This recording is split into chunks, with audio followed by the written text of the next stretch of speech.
Thank you for calling me, and thank you for coming, everyone.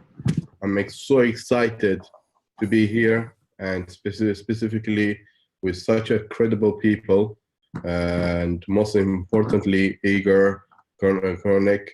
I was so delighted to, so inspired when I heard your conversation in the web in our boot camp in Bosnia.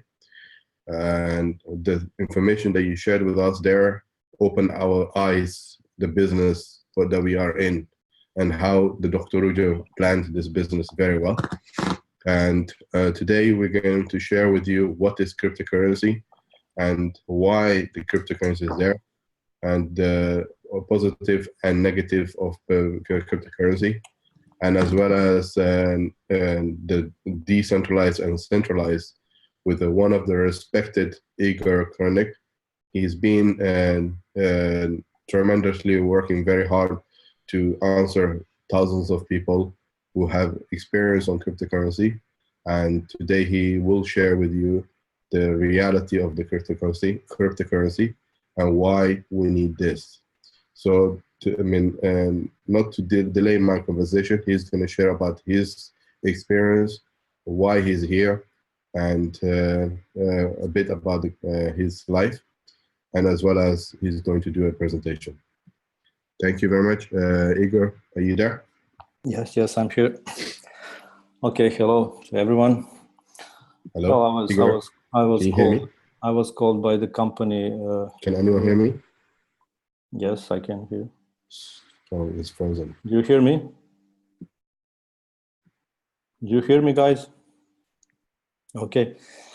Well, as you all know, probably by now, what makes me credible or expert or something, I don't really like to label myself such.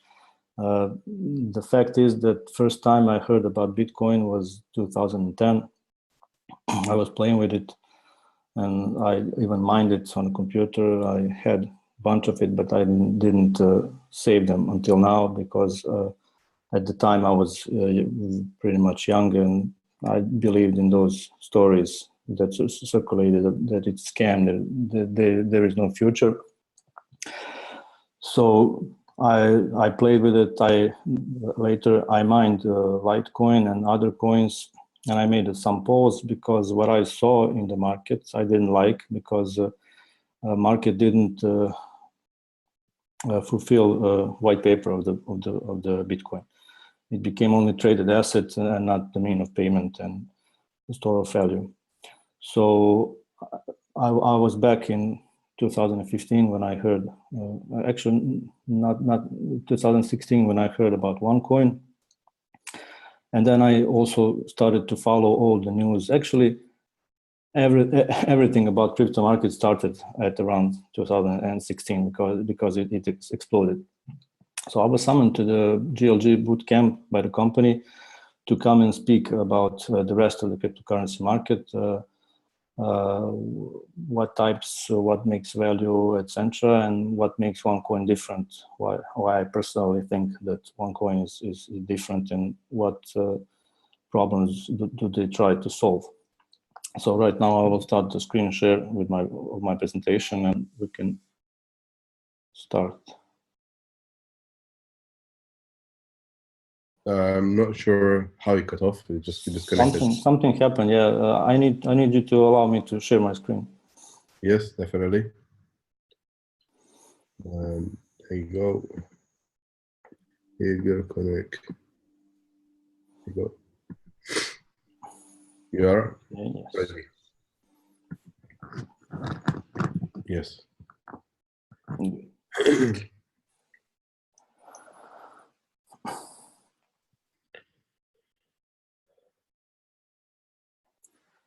Well, let's start from the beginning, shall we?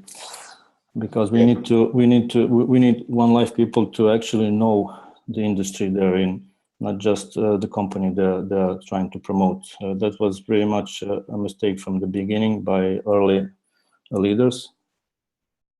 But okay, let's try to forget about the past and try to catch up with the all the market, so people can be actually credible when they need to talk about it.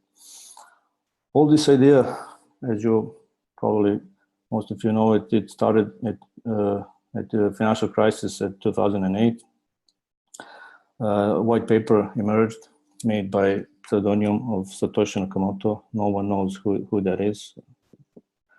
The idea was to make peer-to-peer electronic money in a need to circumvent intermediary institutions, because first of all, every 10 years almost, we have a recession, some bubble pops, inflation is a problem, fiat money is losing its purchase value over years, and banks have a power to make, to stop doing loans and killing the industry and killing the bubble. So let's make some money, some value that we can transact between each other without the need of intermediary institution.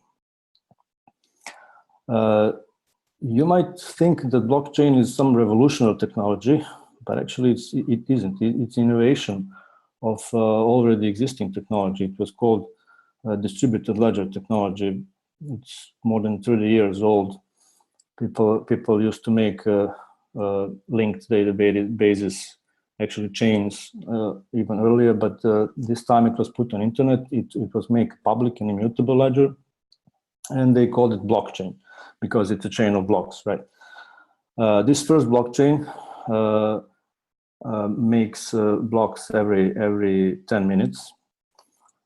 First application on the first blockchain is called Bitcoin. It was supposed to be a digital currency protected by cryptography. That's actually the definition of cryptocurrency: digital currency protected by cryptography for safe storing. And it was supposed to be a mean of payment between people. So it was supposed to be usable. Inflation that is killing fiat currencies is solved with cryptocurrency by finite circulation, but some finite circulation actually on the other side brings deflation. But some of the cryptocurrencies, some of the newest cryptocurrencies are actually trying to solve this. First one that is public is actually Ripple, and second one that is not public yet, it's Onecoin, of course, when company owns small coins and can leverage and make a buffer when needed to intervene for the stability of the price. First block was mined in 2009, and then it started. Algorithm that is used to power this first blockchain is called proof of work, where participants in the network dedicate their CPU power and electricity to solve equations.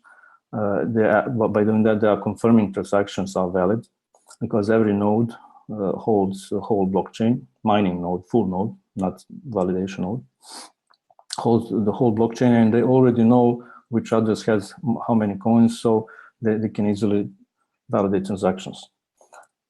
It was supposed to be faster and more cheap way to transact at the beginning on the paper. In 2010, someone decided to make an exchange. So actually we can see an actual value of this Bitcoin, because it started to buzz all around. It was some Japanese guy who made a company. He had this domain MTGOX, which was actually short from Magic the Gathering online exchange game. So he used that domain to start the exchange, but with lack of professionalism, that exchange was hacked. 850,000 Bitcoin was stolen. It was worth 450 million back then, but today it's more than 7 billion. Even today, there's a trustee of this Mt. Gox exchange. They just filed for bankruptcy, so they are slowly selling off those Bitcoins, some of them on exchange and some of them below the exchange, because they don't want to influence the price too much. After that, maybe you know that Bitcoin reached $1,200 price, and after this collapse, and also China clamped down and many sell-offs happened, and we went back to 200. And after that, it started to group up better, more professional exchanges emerged. More people are brought in, more news, more adoption, but nothing about usability. Actually, it's all about trading. Even regulators are deeming it as a commodity rather than a currency. At least we have a rule that it is not security. As for usability, all that is left from that time is a mocking of the guy who paid 2 pizzas with 10,000 Bitcoins. It's celebrated every year as a Bitcoin Pizza Day, but actually that guy was a hero. He used his Bitcoins to buy goods. It was supposed to be that way. But so, where are we today? As we can all see, whoever is following the market, mostly traders are interested in trading Bitcoins because actually the same science applies, the same knowledge applies, but it's unregulated. So you can do whatever you want. You can manipulate, you can speculate, you can do illegal stuff that you cannot do on stock market, and you can earn money. In order to earn money, someone needs to lose money. So everyone who buys Bitcoin today, he buys it for one purpose, not to spend it on some merchant. They buy it to wait for it to go to the moon and then profit. But that's something like Ponzi scheme, actually. I mean, you need to wait for new investors to come so you can actually be paid off. Not really a Ponzi, but it looks like a Ponzi. A price of Bitcoin was rehashed into Ponzi scheme, not Bitcoin itself. Bitcoin itself is a beautiful technology that world might actually need. In 2013 was actually first ICO that happened, but in 2015, a significant ICO that actually made it happen, it was Ethereum. It was labeled as a blockchain version 2 because they added smart contracts and native tokens, and it was a platform for decentralized applications, something like a world computer. It was a very good idea. It was accepted very well. It also uses proof of work algorithm, which actually proved very, very slow, just like a Bitcoin, because they have as many transactions as possible, as they can do. It's 17 for Ethereum and maybe around 4 for Bitcoin. It proved to be a bottleneck because as applications on the blockchain grew, they became very slow, transaction fees became very high, so it became impossible to work. But Ethereum brought something, Ethereum found its use case, and it's actually for ICOs, people realize that it's very easy to raise funds for their startup project. They just make a flashy website and very well-written white paper, and they raise millions, and most of them don't even deliver what they promised. And no one can sue them because it's unregulated, right? Many of those ICOs are actually good projects, and they are promised as blockchain version 3 or even version 4, but we are yet to see them happen. That it's all talk right now. So we need a better technology because Bitcoin and Ethereum are slow for processing. Actually, both Bitcoin and Ethereum do have their solution incoming. People actually believe that it will work. Bitcoin has Lightning Network. It's a layer 2 solution. There is actually,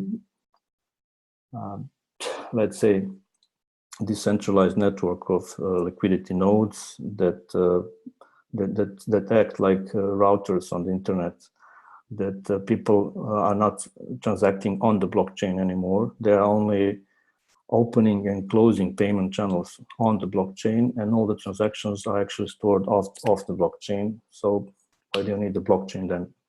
That's my question. But if people want to use it, they will use it. That's credible.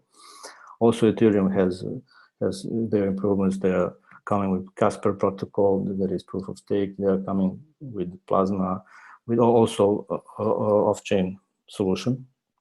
But we'll see how that will go, because Ethereum has a problem They already have a lot of value on the blockchain, a lot of dApps, and they cannot just do whatever they want. They need to work carefully. Where all those ICOs, they are advertising as Ethereum killer. They can do whatever they want because they are not public yet, right?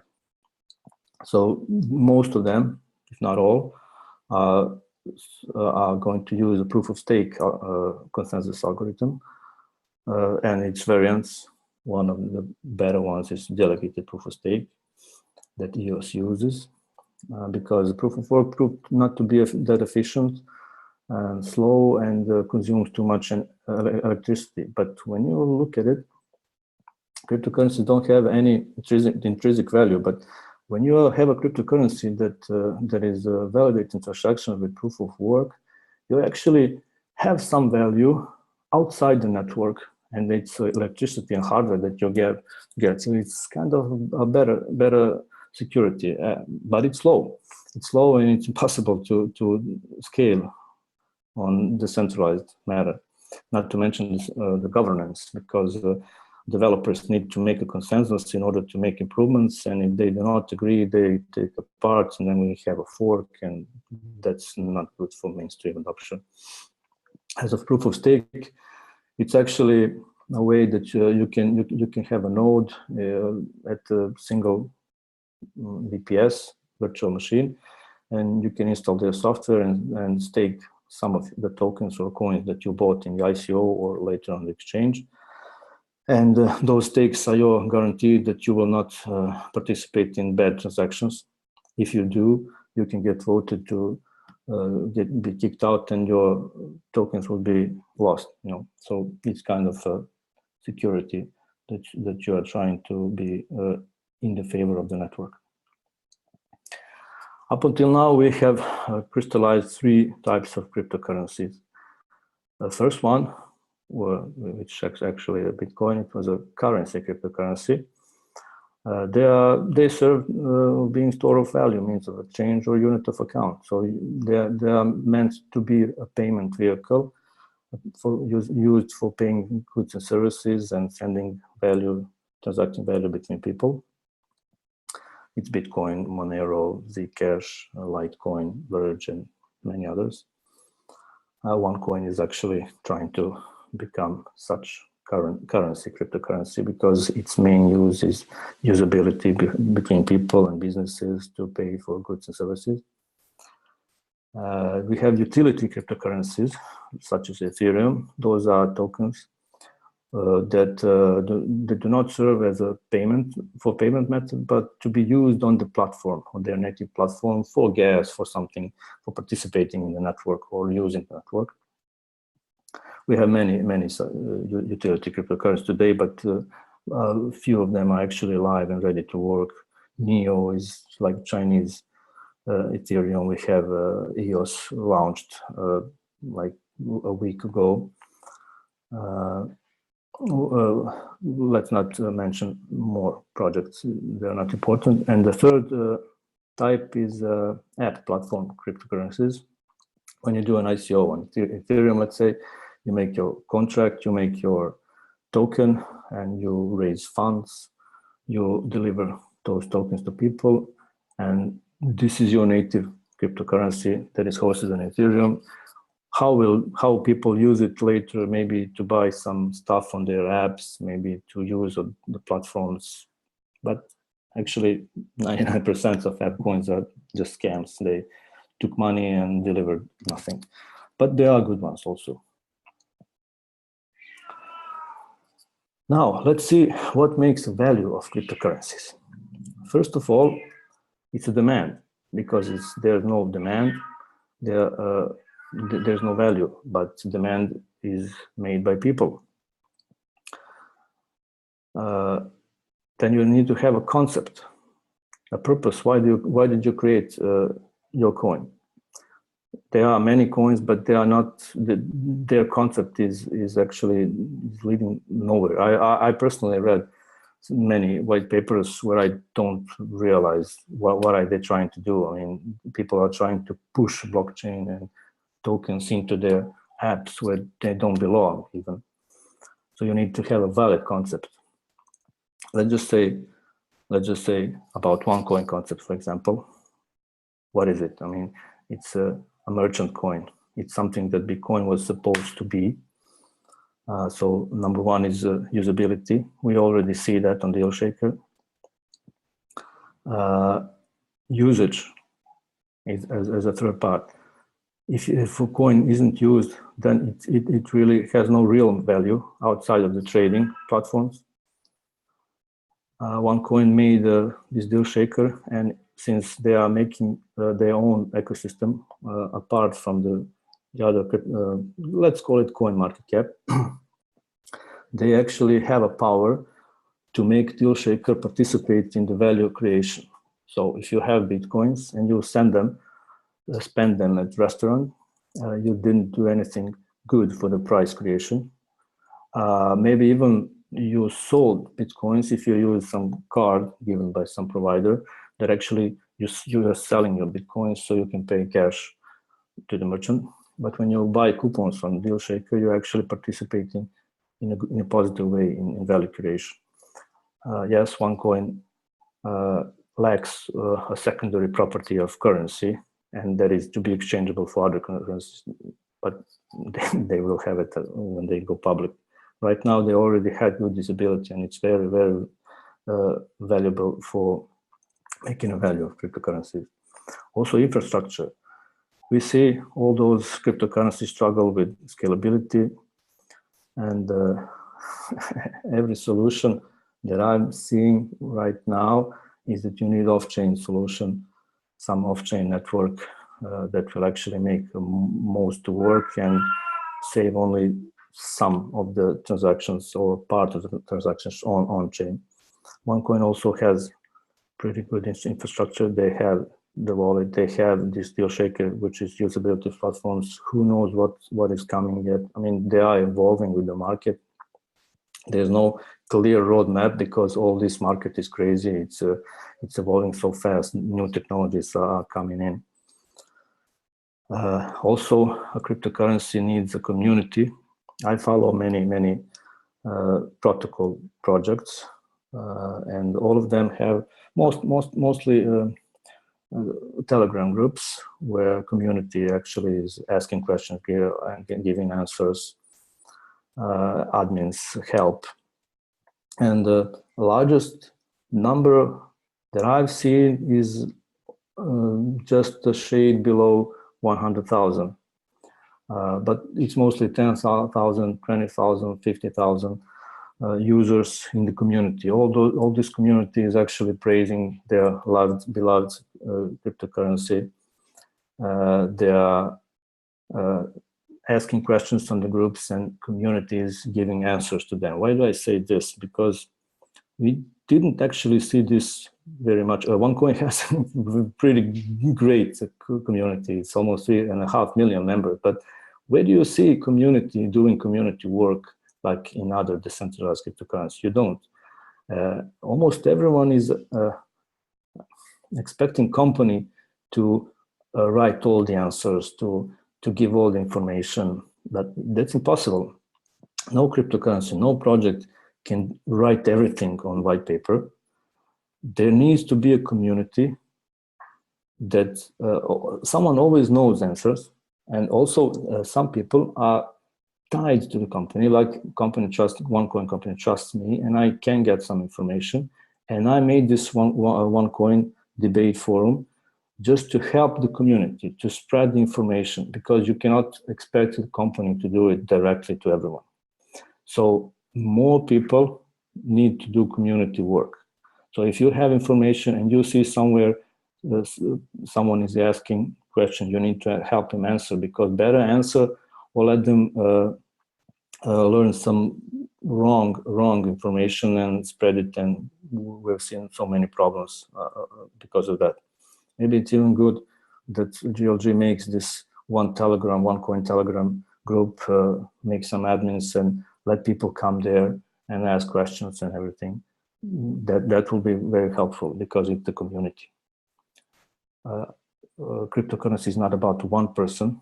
That's why you don't ask where is Ruja. Her vision is clear. her concept is very clear, but she's not needed for that to succeed, because that's really not about this company. And it's a problem that in MLM, it's all about one person cult. You know, every MLM company has its leader. Onecoin is trying to make a cryptocurrency. It's all about the users, because we are the one that will help succeed or fail. If we all sit down and wait for the exchange to sell the coins, we will not help this concept to work. But if we find merchants and use our coins and let the merchants sell, we will roll the wheel and actually help it succeed.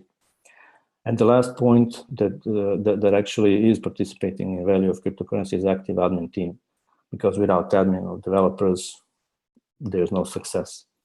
We've seen that Onecoin did survive some pretty major problems. Let's say police and investigators coming to the office, scaring the hell of everyone, and key people remained. Those who left were replaced by stronger, better. So I'd say they have pretty good active team. Let's talk about advantages of cryptocurrency. Well, those are actually believed advantages, but we'll see if that is actually the case practically at decentralized systems, of course.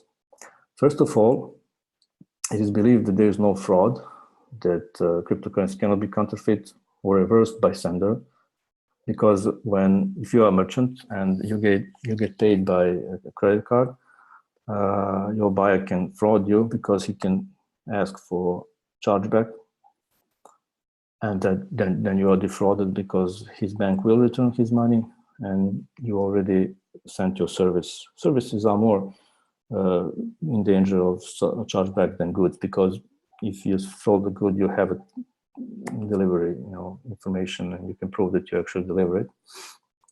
But in cryptocurrency, that cannot happen, because when someone sends you coins, you cannot ask it back. But what if seller defrauds the buyer? Then buyer is helpless totally. There are solutions even written in the Bitcoin white paper in the terms of some escrows, but we don't see that yet. In cryptocurrencies, identity cannot be stolen, because unlike the credit cards where they use pool basis, a merchant pulls the money from your card, from your account. In cryptocurrencies, money is pushed. So you need to actually participate in the, let's say, someone stole your credit card and he can actually use it everywhere, because it's always pooling the money. But with cryptocurrency, you need to be the one with your private key to push the money toward the merchant. But if someone steals your private key or you get hacked or something, then there's no one to help you even then. Actually, it's immediate settlement also, because we don't see practical use of this, because with smart contract, smart contracts can be designed and enforced to eliminate the third-party approvals for transactions. Let's say for transfer of property, you need to pay some third party to validate your contract. With smart contracts, they are circumvented, and those transactions are faster and cheaper. We are yet to see this in practice, but yes, it's possible, and in the future, I think that many such businesses and transactions will be done on the blockchain. Also, cryptocurrencies bring access to everyone. Many of you, probably all, have a bank account, and you know what papers you needed to fill, what documents you needed to give in order to open a bank account. With cryptocurrency, actually, up until now, it was very easy. Just like download your wallet, or if it's exchange, just make an account and everything is fine. You can send money. But this is starting to be much more strict with these regulations, and KYC is needed. But then again, all you need is internet, and it's very easy to borderless send money, unlike the fiat money with banks. Transactions and fee times are supposed to be smaller in terms of fees, and transaction times but we don't see this with Bitcoin and Ethereum right now because they're struggling with scalability.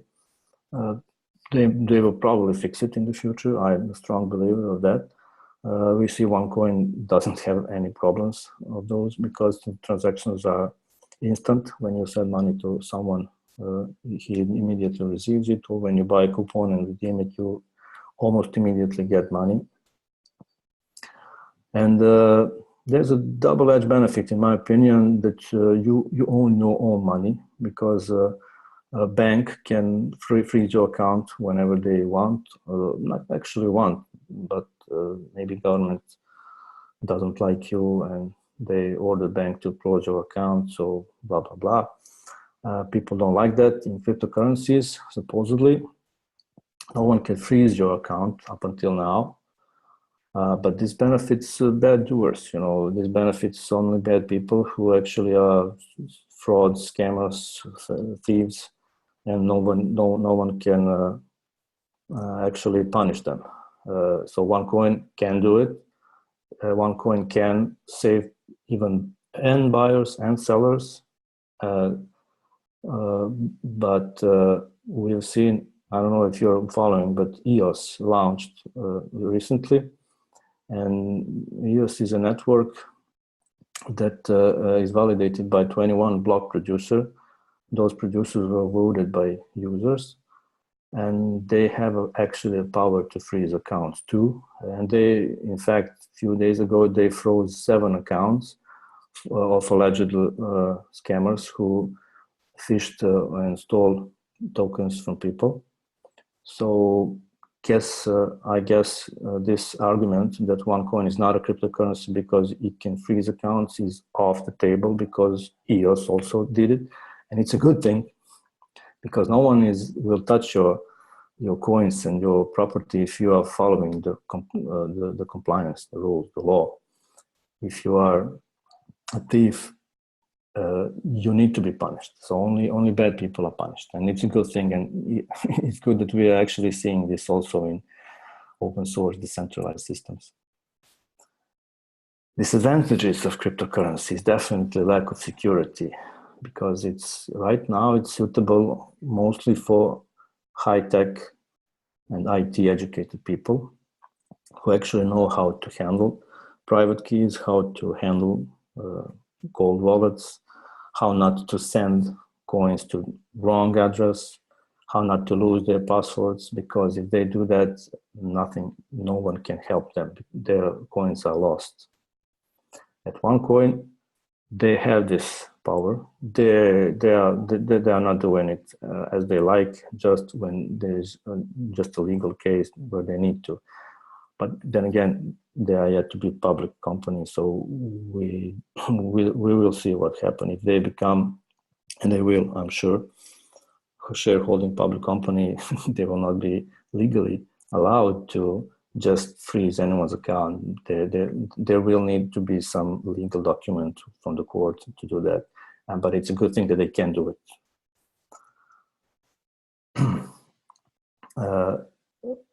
Because cryptocurrencies today have the only usage, mostly they're used in black markets for tax evasion, for money laundering. It's much more easier than cash. We are seeing increased regulations, and law enforcement agencies could decide to anonymous decentralized cryptocurrency pose too high risk for money laundering, and they can strengthen a regulation that would diminish the currency value. We are already seeing that going on.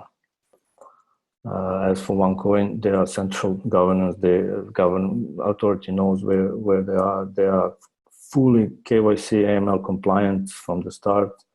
So I hope when they go public, they will manage to speed up these KYC procedures, because I think after that, you will not be able to use coins if you are not KYC approved. I think right now it's even possible for some accounts because it's not public yet.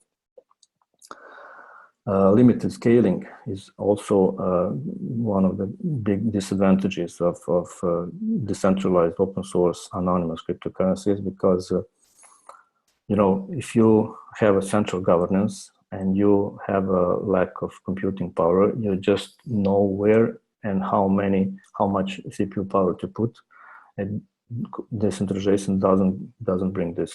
In fact, it only gets more centralized, like Bitcoin, for example. It was so decentralized earlier, several years ago, but today we have almost 80% of hashing power of Bitcoin network owned by I believe it's six companies. We have 3 entities who own more than 50% of tokens, of coins. They can actually agree to make a 51% attack and make fraudulent transactions, and the rest of network will of course see it, but all they can do is agree or fork. That's not a good for future, because if they fork, then they leave even more hashing power to all those fraudulent doers. But it didn't happen yet, but people believe that that's never going to happen. So when we hear that Onecoin demands too much belief, it's not so much different with all those other cryptocurrencies, because we all believe in the good consensus and code that developers make. We all believe that those majority of miners will not participate in fraudulent transactions. Let me tell you about Bitcoin code. There is a GitHub website that is actually a Git repository where actually companies and all cryptocurrencies hold the code. GitHub is a central company, and some person has a password and probably two-factor authentication for this account, where we have a main Bitcoin repository. It's a main Bitcoin code. So if I'm a developer in Bitcoin, I want to contribute. I need to fork this repository, main repository, and make my own repository, make my adjustments, test it, and demand a pull request. But the admin and owner of this main repository must accept it. So the code is pretty centralized. You know, it's not true that anyone can do anything. Is it bad or good? Of course, it's a good thing. But we see that central governance is needed for something to live, because anarchy cannot work in the real world, really. So also, we have a lack of applications today. We see that Bitcoin is very popular for illegal transactions. It was kind of useful when it was less volatile with real merchants, but we've seen Steam dropping. Steam is a platform for gaming, one of maybe even largest in the world. They dropped accepting Bitcoin. We've seen last year, largest conference, Bitcoin conference, stopped accepting Bitcoin because of the high fees. We've seen even mocking. We've seen an ad, a picture with a guy who wants to pay for a coffee. He asked for a receipt, and the waiter told him it's $5 for a coffee and $50 for a fee. Why was that? Because in the end of the last year, we really had bumped. So many people were using Bitcoin. So many people are pouring, but network just couldn't handle it. And this usage actually dropped, sentiment drops. If you go to Google Trends and type buy Bitcoin, you'll see a total drop even below the last year for this year. So also what kills usability is that people are just buying this Ponzi hype that Bitcoin will be 100,000 or million or whatever. They're just buying it and waiting it to go up. They don't want to use it, and it really kills usability. So lack of application is really one of the disadvantages right now. We see all these platforms that are actually trying to make some applications, but then again, without central governance, it cannot grow. There is one project that I actually like. It's called Steemit. It's a social network where you can write articles and people can reward you with money. And it's totally ran on the blockchain. Blockchain was made actually by the same founder who made BitShares and EOS, Dan Larimer. It works really good, but where's the marketing? Where's the central? Who will pay for the marketing? If it's decentralized, no one wants to give up their share of money to pay something. So actually, community needs to do it, and community is really bad for that. They're used to that central body is doing that. Now let's go to ICOs. We've seen that Ethereum actually brought those ICOs there. It pumped it very, very high. They became very popular for fundraising and startups because there's no regulations for ICOs. So it was so easy to collect money from uncredited and uneducated small investors, because if you're doing IPO, you really need to prove your company, your financial stability. There is so harsh regulation, and again, not everyone could participate in the IPO because they would need a broker or something. At ICOs, you could just, as I said, make a website, do some advertising, take millions, and you can actually go away. And many of them actually went away. So China even banned ICOs totally. USA is the best with regulation there. The Security Exchange Commission, SEC, that actually is just starting to be a watchdog. They actually said there are no utility tokens. The cryptocurrency ICOs actually invented. All are security. So you see every ICO running, they ask you to agree that you are not USA citizen and that you are not from China, because China banned ICOs and USA deemed that securities, and no one wants to go through this through this hassle with SEC. You can see them saying, those Onecoin opposition saying, why isn't Onecoin in the USA? And no ICO isn't in USA just because of SEC. So Onecoin is giving free tokens with education, but they maybe tried, but they thought it's easier to circumvent the current state. When they go public, they will also need, for exchange, not for deal shaker, for exchange, they will need this FinCEN. It's a financial crime enforcement agency. Yeah, FinCEN. You need to get a license. It's something like BaFin in Germany for money transmittance, even for digital currencies. So they can actually obtain this currency and sell Onecoin on exchange. But Deal Shaker is nothing but a website that links buyers and sellers, and you are buying or selling. And if you are buying and selling, you don't need to have any license. Even in New York, if you want to work with digital currencies, if you want to transact and transmit them, you need a bit license. That's how it goes. You don't need that for buying and selling, just for exchange, right? Also in ICOs, it is very easy to misrepresent your project without any responsibility, because really it's not regulated. You can write whatever you want. You can deliver half of it. You can deliver nothing. But mostly they at least do something, but that has nothing to do with their roadmap. I even participated in 2016 in some ICOs that led just nowhere. They dumped their tokens from the pre-sale price. They never ask for a good exchange. They all go to bad exchange, and people just lose money like that. But it's good for them because people are spending as much as they can afford to lose, right? So ICO holders benefit. ICO also can be used to launder money from illegal activities. For example, you have millions from selling drugs. There's no problem buying Bitcoin with those millions, or maybe Tether, USDT.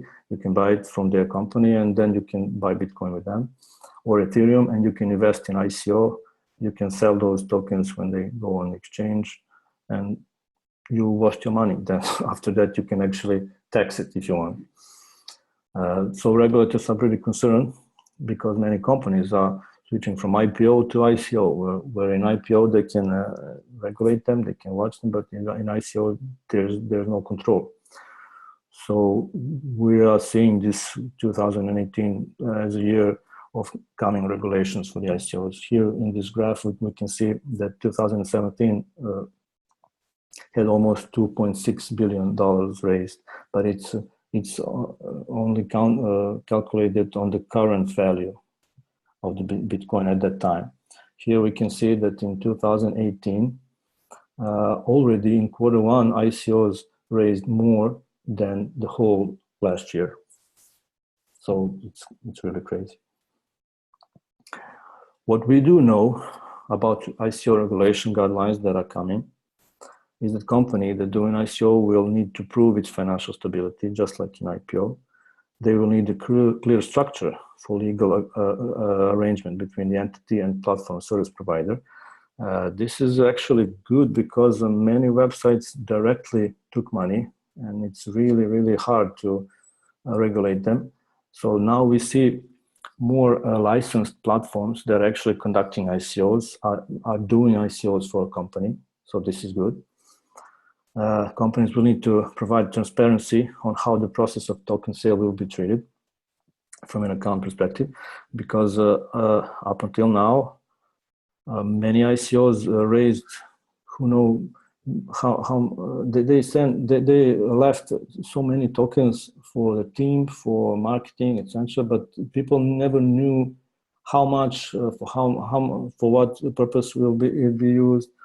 But from this year, definitely, people are actually more educated about ICOs. It's not even easy to conduct ICO this year like you did last year, because now we have many experts who know how to write a white paper, who know how to conduct pre-sale or public sale and then crowd sale. And more ICOs are raising majority of fund of their hard cap in private and public sale, where they fund several venture capitals, sell them most because it's easy to regulate, and just leave like 10% or something to public crowd sale.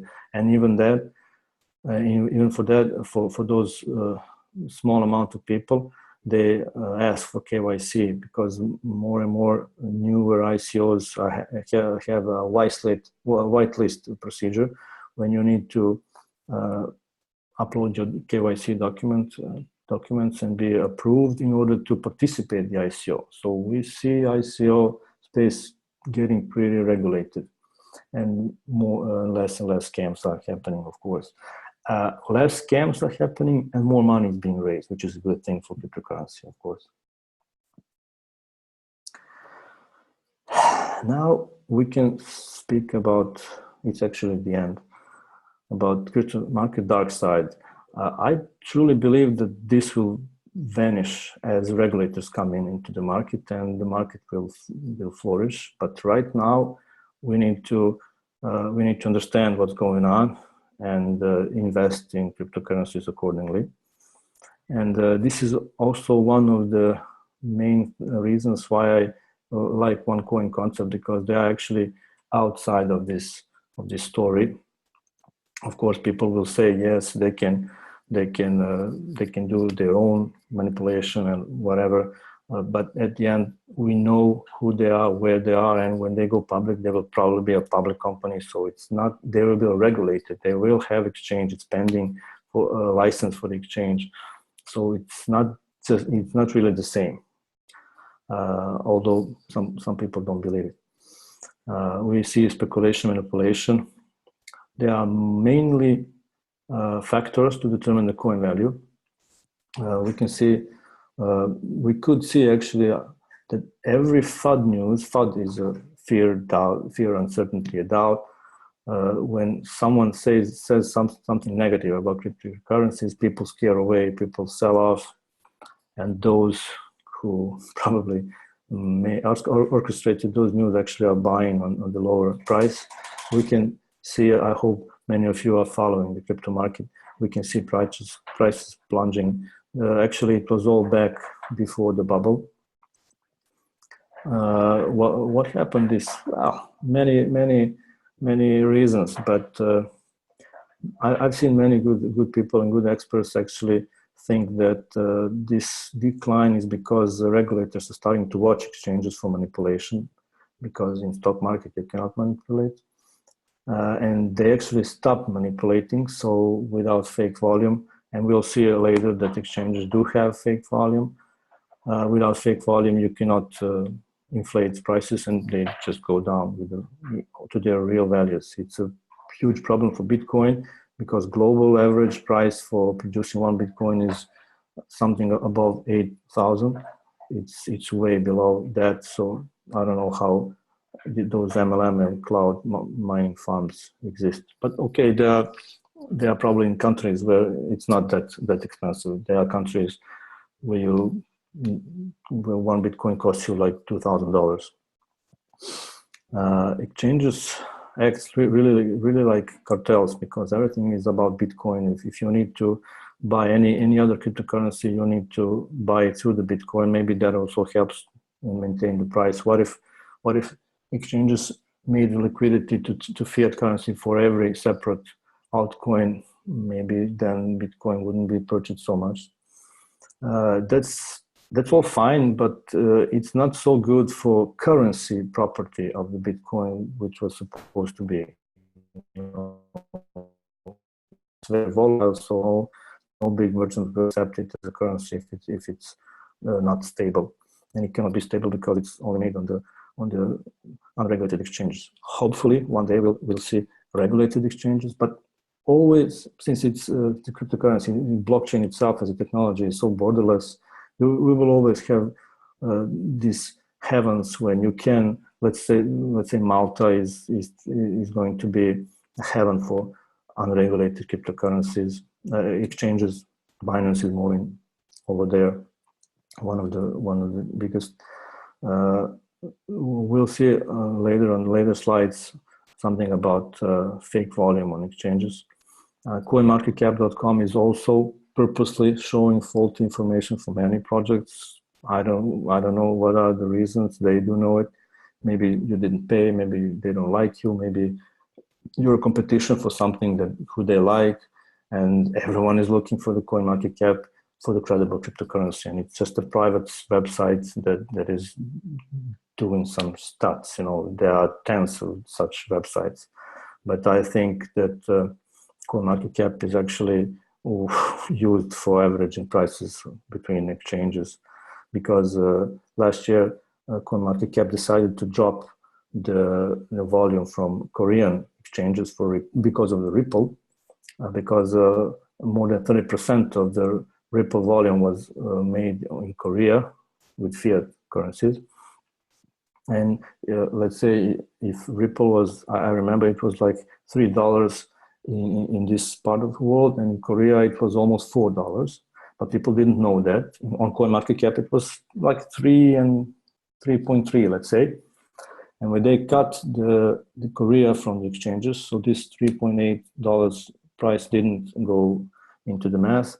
All of a sudden, CoinMarketCap price of the Ripple came down to the normal price on the Western exchanges. People didn't know that. They just sold out because they thought that was some FUD or something, and price plummeted even more. So CoinMarketCap is a huge player, and we need to trust them because they are centralized. That they will not purposely. They can actually not show your security supply to kill your rank, or not show a real number. When you apply to list on the CoinMarketCap, they can first inside trade your coins and then list it with some killed price because they earn money. We had many. I wrote an article on my forum about this. Some guys really tried hard to make it. Of course, cryptocurrency is much easier to use for money laundering than cash. That will hopefully be prevented with regulations. And all this hype about moon prices, as I already said, are not helping because everyone wants to hodl. It's a slang for hold your dear life. They don't want to spend cryptocurrencies, and they're just killing the usability. We don't know if that will change ever. With this hype, it will not. And then there's the recent happening with Tether. It was they were accused for manipulating and inflating prices. There is some study made by Texas University professor, and they made some algorithms to check the blockchain of the Tether and to see where they're going. They found basically that whenever prices went down, new Tethers were made and was sent to various exchanges to buy Bitcoin and altcoins, more altcoins than Bitcoin, and that way they actually allegedly manipulated prices. But then after that article, Tether as a company made an audit report finally, because what is Tether actually? Maybe you don't know.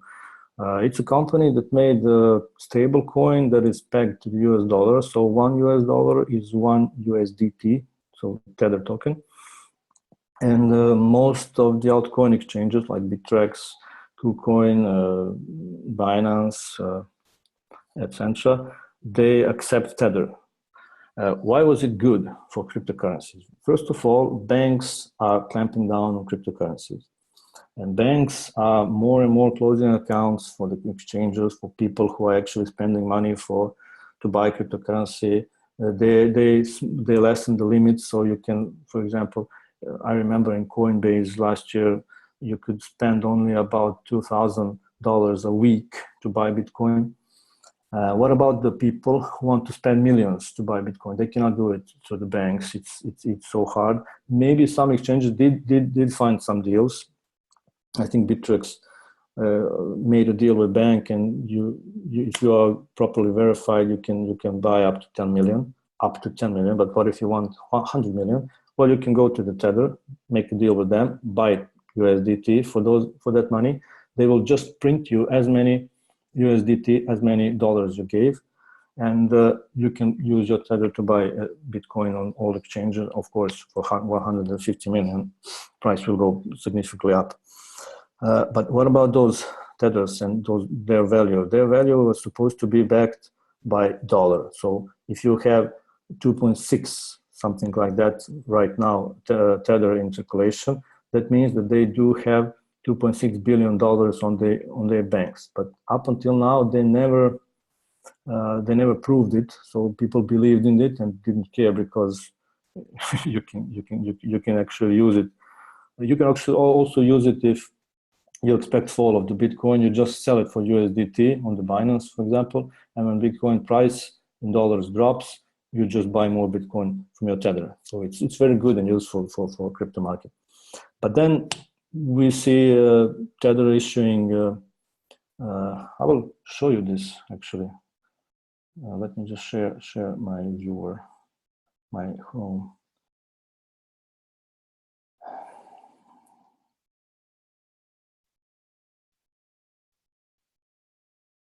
No, not this. Yeah, this is the audit report made by well, it's kind of a credible Washington-based law firm, Free, Sporkin and Sullivan. They are retired. I'm not sure if all three, but the Sullivan guy was a retired federal judge. They made this.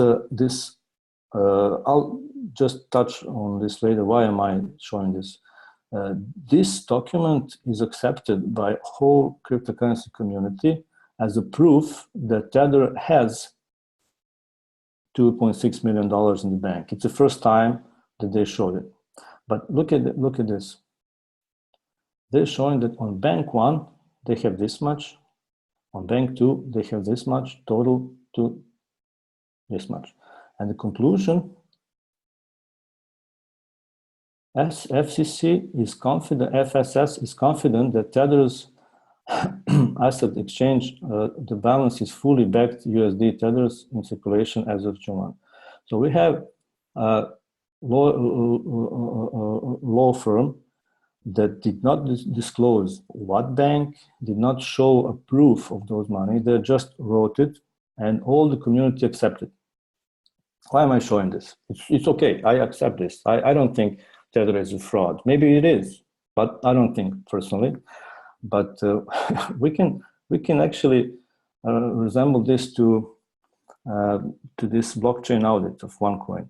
Well, not those last, because it's really not credible company. But the first 3 audits were made by Semper Fortis. It was really credible audit company. They made similar audit where you don't really see. They just say yes, everything looks like blockchain.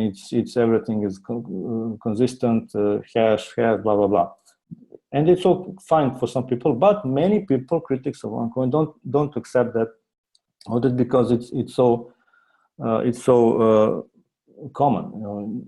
So with this one, you just see you don't see anything. But why do I think this is enough for me personally? Because Tether found a bank or 2 banks who actually want to do this for them. Why do they want to do this? Well, it's probably pretty lucrative. Who knows what fees are agreed on? And if other banks knew that those banks are doing it, there would be a mess. They would probably stop doing this. We can see the similar problems with Onecoin and banks. People who really believe it's a scam, even after 4 years and so many investigations, they as soon as they hear about the bank, they call it and they say this and that, and Onecoin is unfortunately not self-evident yet, and banks close account. So it's better for some things to remain undisclosed. And you can see the Onecoin company with all these criminal organizations behind them and the really good and honest critics who really have healthy criticism, because some things can be disclosed. I am working with that with the company, but some things just are better to not to remain disclosed. Well, let me go back to the slide.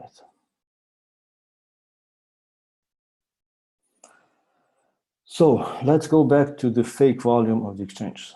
Here,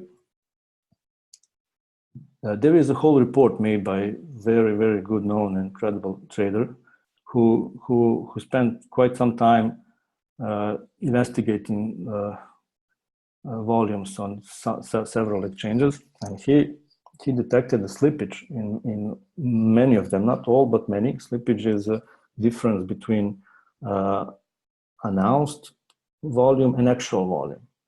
So we can see OKX here is on red dots, Bitfinex is on cyan dots, green is Kraken, blue is GDAX.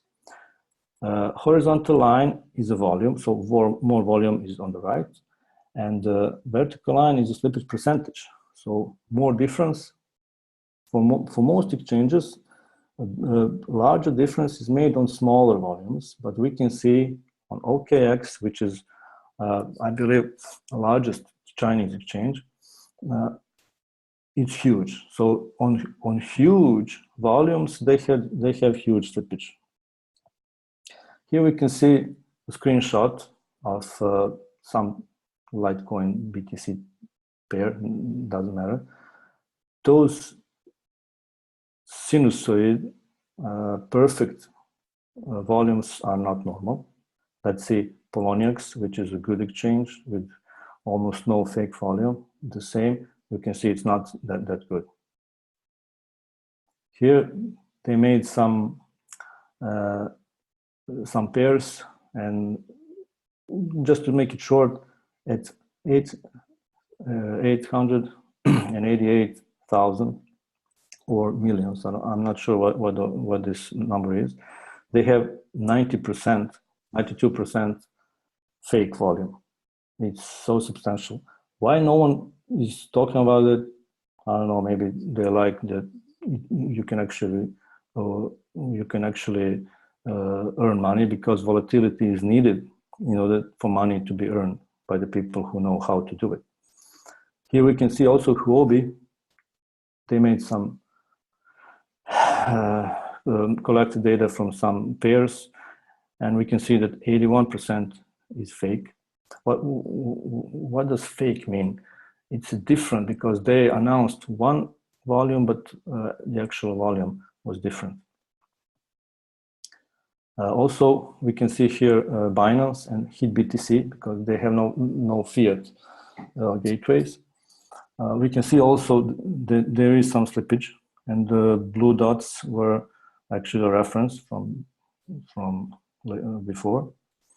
You can see that HitBTC has fairly low fake volume, but then again, it's also lower in volume, but only 34% was fake in Binance, had pretty good volume, but 70% fake.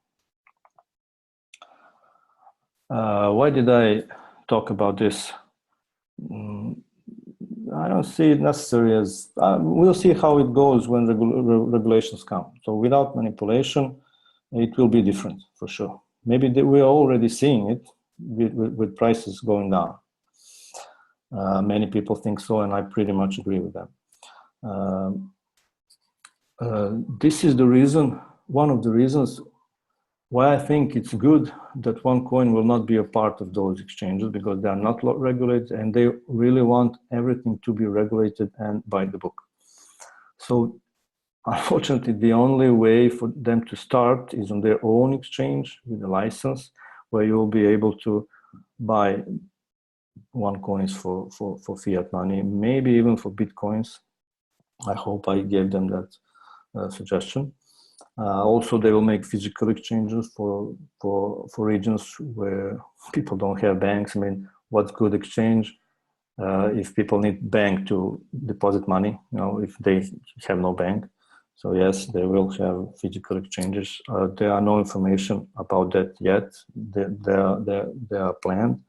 So people will bring cash and they will just receive Onecoins that they can spend on Deal Shaker and buy something they cannot buy with cash in their region.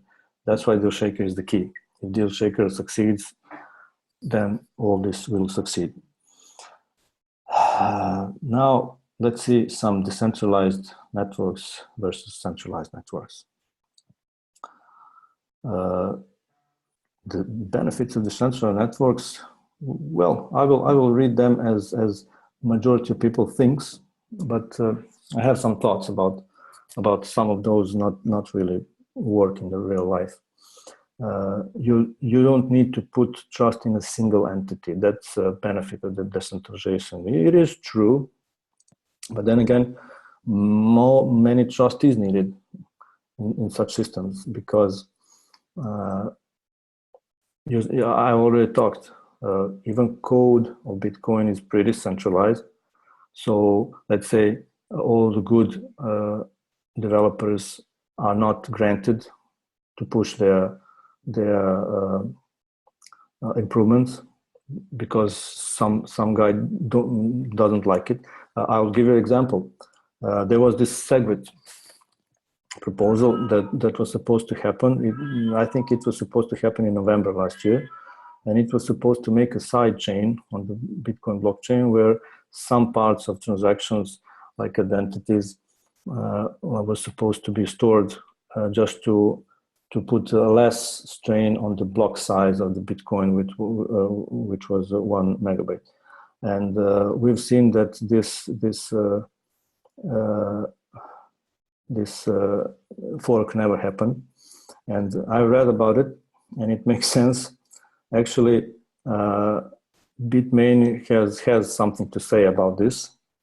Their miners, ANT miners, don't don't support side chains, so you could not mine the SegWit blocks with ANT miners.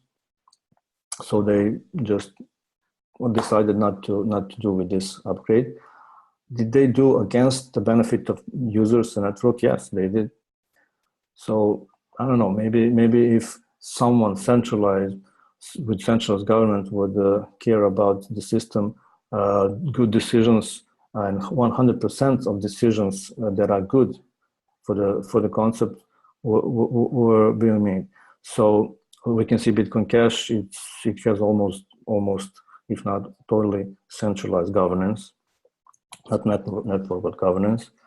And they are actually planning to go marketing.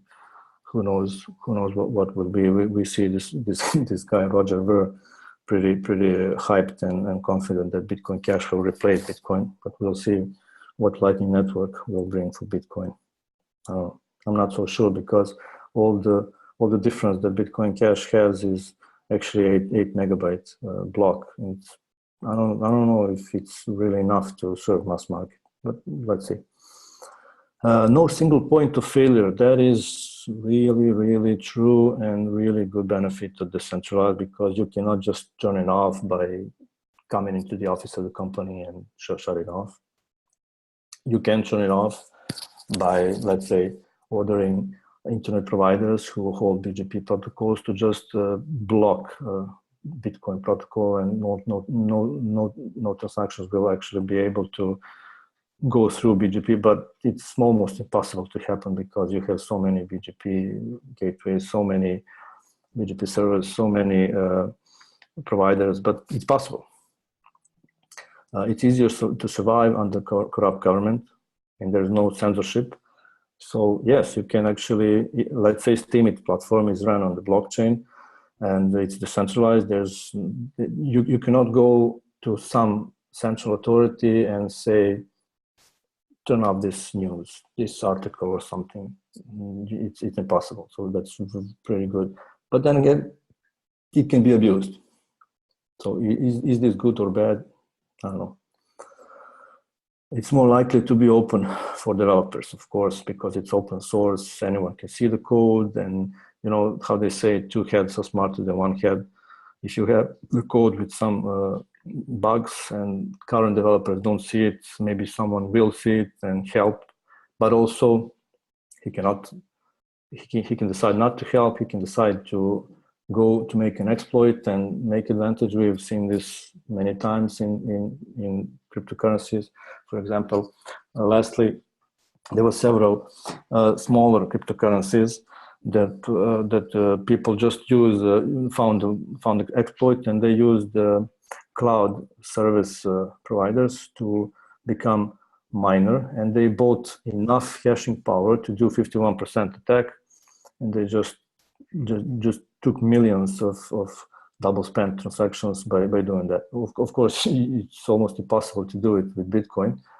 But if there was a cloud service that would be able to provide enough hashing power to do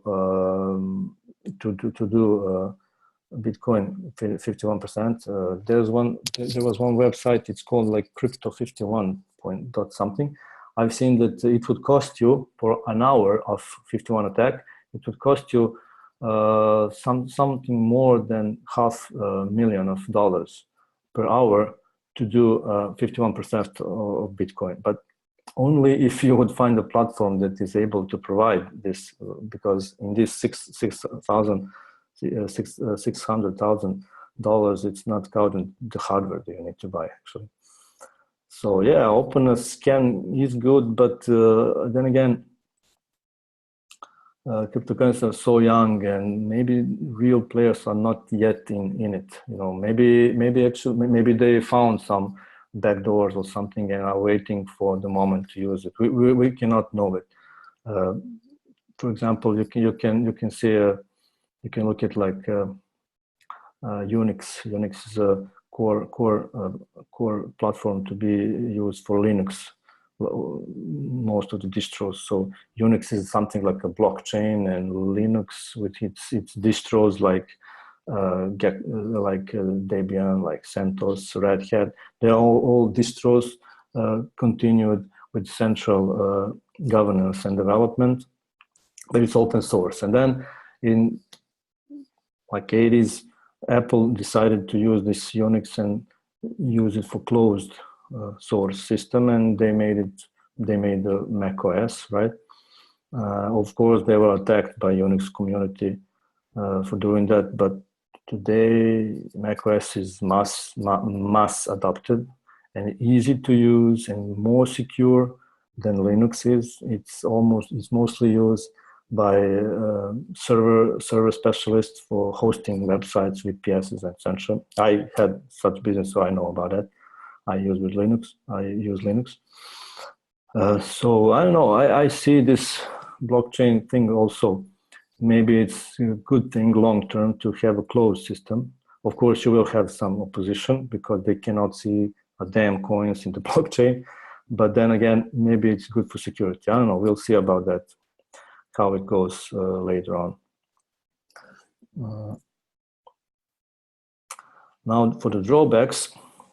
Well, the centralized cryptocurrency is not being owned by anyone, so there's no power that can actually ban you from using the cryptocurrency. But we can see it maybe ending with EOS example, because EOS did freeze accounts for those scammers.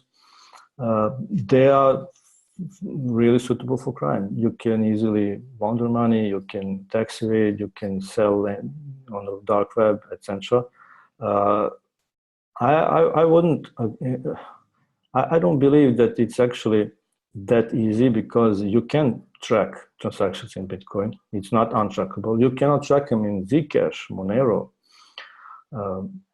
those privacy coin, because on some of them you don't see you don't see amount. Some of them you don't see dates, etc. But those cryptocurrencies can and will be used for crime. Scaling is another drawback of decentralization, because people just cannot agree. You need someone to lead the people. That's how the world functions. Why don't we have anarchy? But we'll see. Maybe they will fix it with proof of stake algorithms. We'll see. I'm pretty confident that they will fix it. One of the bigger drawbacks, in my opinion, is that with this proof of stake system, people vote about everything, and the same power of vote has ignorant user that has no clue what he's talking about, as the real credible developer or something that knows what's going on. So it is possible for ignorant users to actually do more harm than good for the sake of progress and improvements. Also, this volatility is a problem, because all they do is just let the price flow on the exchanges and let the open market make the price. Open market is good, but if it's regulated, if it's not regulated, we see what happens. You just list there and you're done. I mean, for utility coins, it's not so big of a problem, because if you need some utility coin, you'll just buy it at whatever price it is and spend it on the platform to get what you want. But for currency coins, it's pretty important to be stable. There is no security for users and storage issues. Yes, if you lose your hard drive, let's say you keep your coins on a hard drive or USB drive or cold wallet, if you get phished, if you lose your private key, your coins are lost. No one can help you. That's a problem with decentralization. I don't see it necessarily as a bad thing. I mean, you need to have a brain, to live.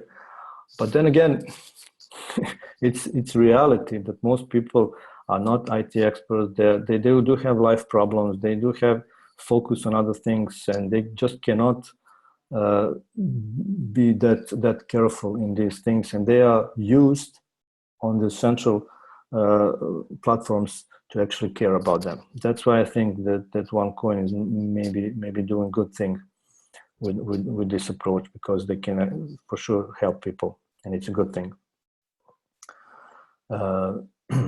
Also, the last, in my opinion, drawback of the central cryptocurrencies is because of their anonymous nature. They're impossible to comply with government regulations, because they are left for government regulators to regulate them and deem them as either security or commodity or something. And if you are regulated as such, at least for cryptocurrency, you just cannot be accepted by merchants. So this main idea of cryptocurrency that Bitcoin was trying to make is killed by the same anonymous. I'm talking about legal merchants. Of course, there will always be someone who will accept anonymous cryptocurrency and they will sell it because then again, people also do it with the cash. But then again, white market, in my opinion, is way more bigger than black market. So let's see some benefits of centralization. They are ready for enterprise use and government usage. You can see, maybe you heard about Hyperledger. It was made by IBM and gave to Linux Foundation, open source community to develop. And I have some friends also that are using Hyperledger to transfer their enterprise business on the blockchain. So who is holding all those nodes, the network of force in the company? Most of them don't even have a blockchain because it's their business. Why do they care? Would they care if people would see their transactions inside? Let's say you move salaries of your employees to the blockchain and you want to put the public explorer so everyone could see each other's salaries. No, that's not going to work. But then again, it's centralized. It's centralized. And it's the only way that it's suitable for enterprise, because if this enterprise needs more or either storage or CPU power, they can just do it. But what if they would use, let's say, Ethereum network or something? They depend on this decentralized network that just cannot seem to find consensus, right? When you are centralized, you can empower KYC and AML to comply with regulations. We can see this with Onecoin. They are really pushing this KYC. We are yet to see some automatic solution. Unfortunately, they hoped that they will be ready until last December, but software isn't ready and they just employed people to do KYC, just like banks and exchanges do. But with all those millions of users, it's really slow, sorry. That's it, that's for it for now. But later, when they are public and they really have influx of millions of users, it's pretty easy to outsource KYC approval people and they will do it. When you're centralized, of course, you don't have scalability issues because you own your hardware and you can add whatever you need without someone denying it or whatever. There is, of course, total security for users. So if you get hacked, get scammed, forget something, if you are stupid, let's say, well, company can help you because that's their duty according to terms of agreement. They can control volatility because they own the ecosystem. So they own the algorithms that calculate price, and they can implement those in usability platforms, in trading. So it's very good. Well, I talked about how CoinMarketCap being centralized, making some decisions actually made some prices change. So centralization is something. When you are centralized, users that do not know what they're talking about just cannot ruin the system. They are just not listened, ignored, you know. Some people say if you are centralized, then why do you need a blockchain? You can just use SQL. Well, I think SQL is not that good and secure as blockchain because let's say I'm an admin and the company saves salaries in SQL server. I can actually edit those tables and cover the tracks, but I cannot do it in a private blockchain because someone would see it. So because stamps and Merkle root wouldn't sync. So there is, yeah, and less resources is needed and more customization is available because again, you don't need to put all those improvement proposals and people vote and some want it, some don't want it. You just see what's best for the company and just do it. Now, the drawbacks of centralization, transactions are not publicly visible and only users and company have benefits.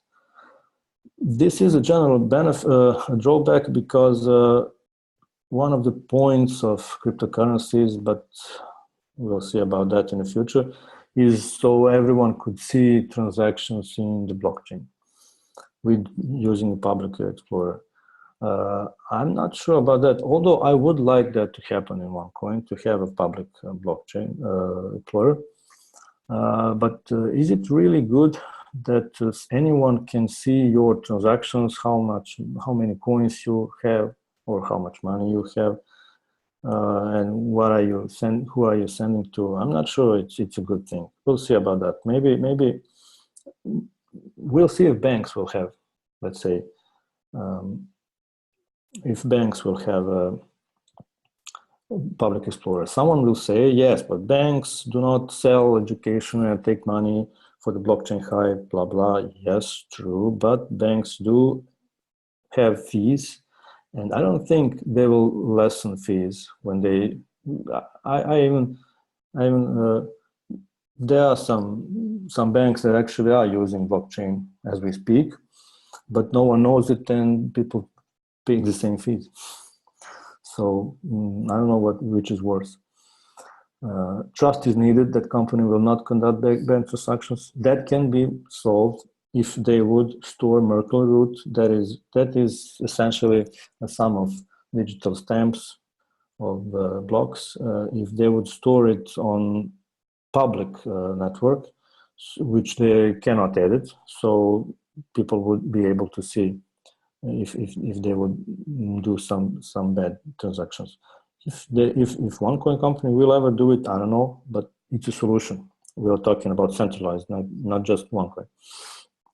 And of course, one drawback that I don't know if will be able to be fixed by centralized system is the single point of failure, because if company dies, network dies. But we are seeing in Ripple that is centralized. They did begin very centralized, but they decentralized the network, and I believe up until now, the Ripple net wouldn't go down if the company would go down. So I think this is possible to also to fix.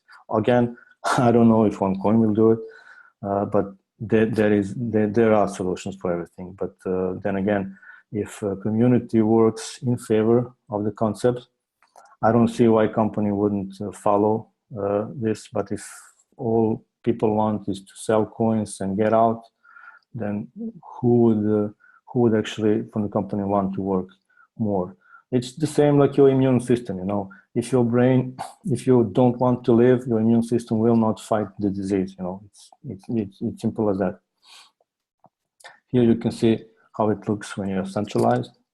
When you are decentralized, you have nodes that actually transact, and when you are distributed, it's all nodes are connected. Here, this is actually a website called Are We Decentralized Yet? Something like that. Here you can see some major cryptocurrencies and how many entities own more than 50% of voting or mining power, voting for proof of stake, mining for proof of work.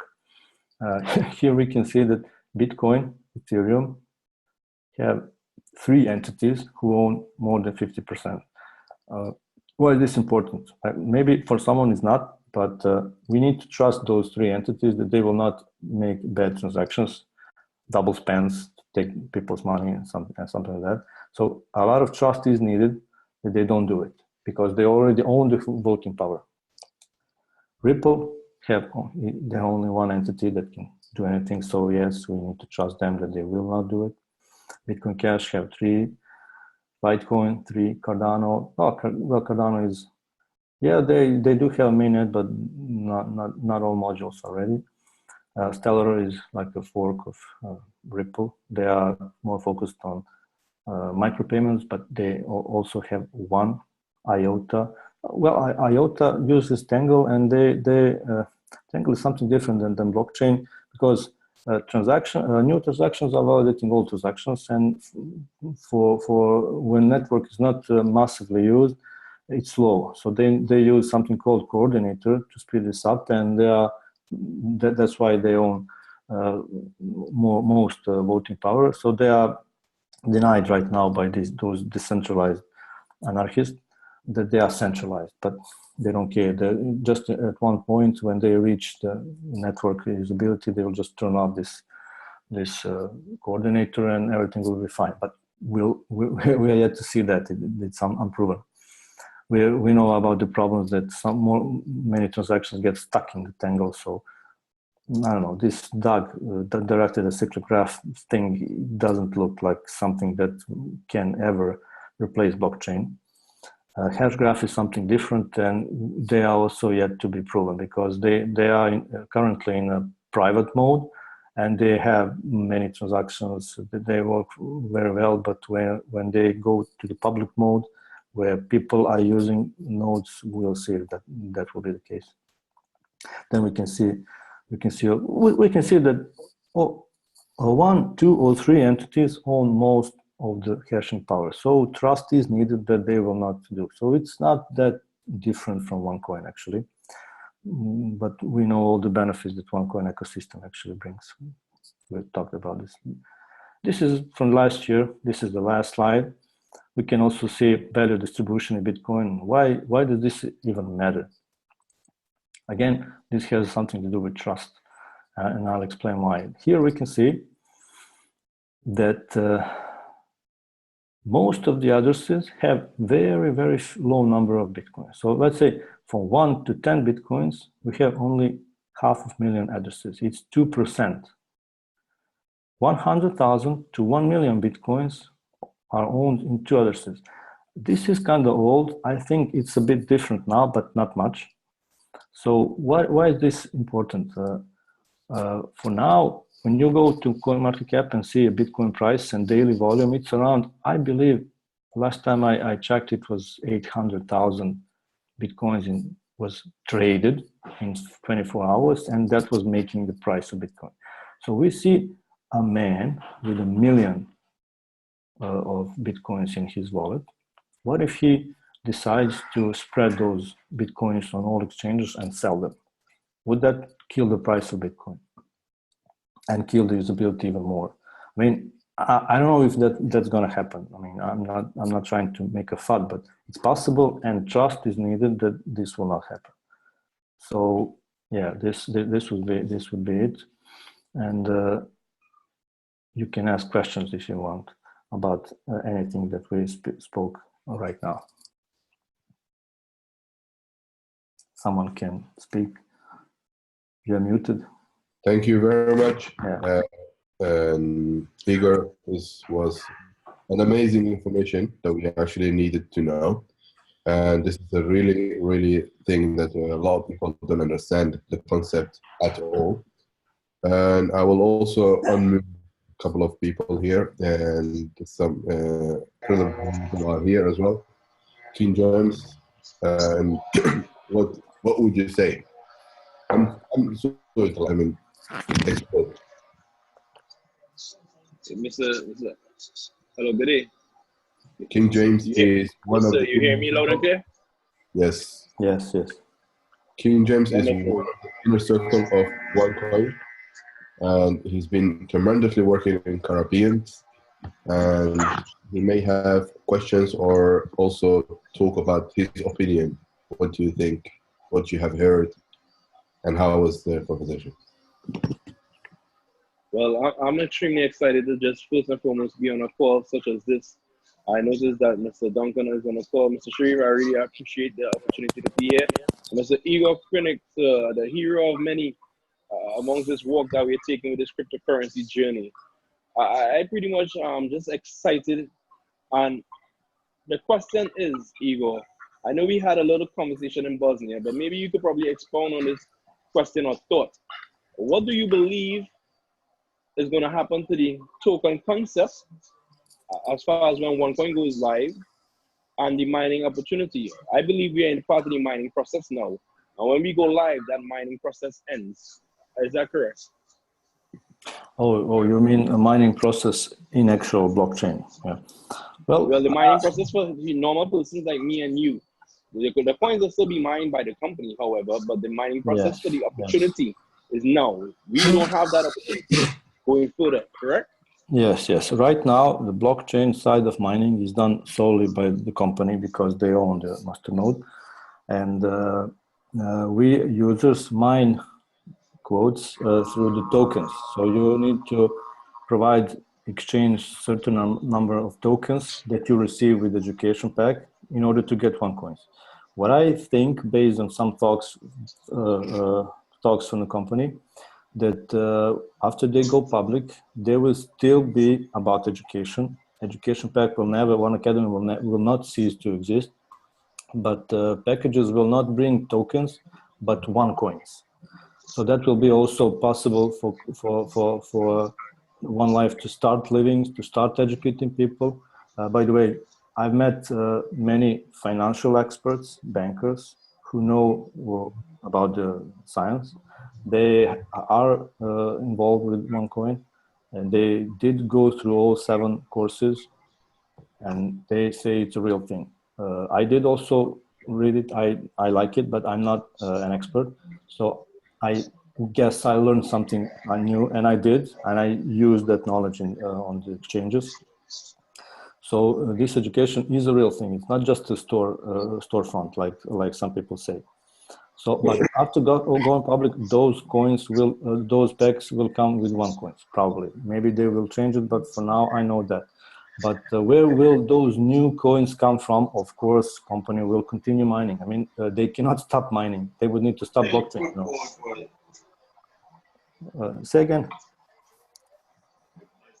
Hey, Igor, that's an amazing question, amazing answer. And I share those sentiments with you. I believe that education is absolutely real. And without it, I don't think the world of cryptocurrency will have so much knowledge out there. I believe One Life has sparked a lot of persons, whether they involve or not. We have really delivered in the world of educating and opening the eyes and minds of many individuals. So me totally, this project has been a huge success. And I can only see it get bigger and better, especially with the DH Shaker platform and reusability, because I believe you pointed that out in so many words that most of the other cryptocurrencies out there, they don't really have any usability. And the level of usability we bring to really showing persons that this is money, spendable money.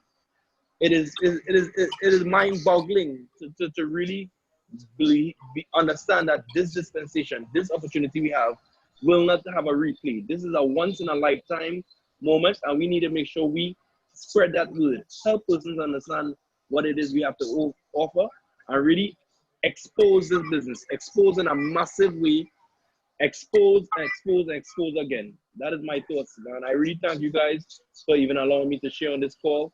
I'm in the barbershop now, so I look forward to joining you guys at another point in time.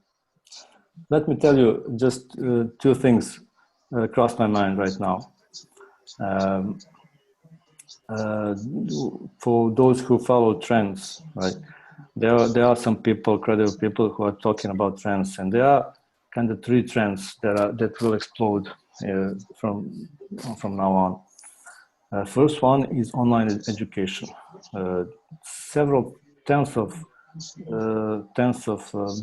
billions of dollars were spent on online education just in 2016. So online education is going to boom because universities will come online, everything will come online. Second point are advertising platforms. So platforms who are actually providing a link to users and buyers. They are beginning more and more popular. And cryptocurrency is also a third point that is booming and will boom. So if you combine all those 3 great upcoming trends, you will see that actually Onecoin already embraces all those 3. And something else, I've heard on some event, someone said what Bruce Lee said, say, don't be like water. Water is constantly adapting to others, to environment. Be like fire, make your own way. How do I resemble this to Onecoin ecosystem? You see all those cryptocurrencies that only want to list on public exchange, list on CoinMarketCap, blah blah blah, and that's all good. They are what they are just adjusting to their cartel, Bitcoin cartel. Of course, technical people define those technologies. Please mute. You are King James. Mute. Okay, I muted him. Yeah, because he's loud. Yeah, they're all like water, so they are all adopting to that system. And we unregulated, and many manipulation happens. Onecoin is trying to be like fire and making their own way. It's not easy. It's not easy because you are first mover about that. The many opposition. You are not self-evident. You are attacked. They think you are scam. You are this. You are that. But we see all those authorities investigate. Actual company in Sweden, they recently closed investigation. Germany went in. Nothing is there. There are some reports, but they cannot be public by the company. They need to be public by German, by authority. So no, this is real thing. And in my opinion, how I view all this, Onecoin's success will depend on community, not on the company. Of course, the basis is the company because they need to deliver those platforms and licenses and everything. Not everything is up to them. But at the end, those platforms can just fly in the air if community is not using them properly as intended. So community needs to understand that it's all about usability, not just trading.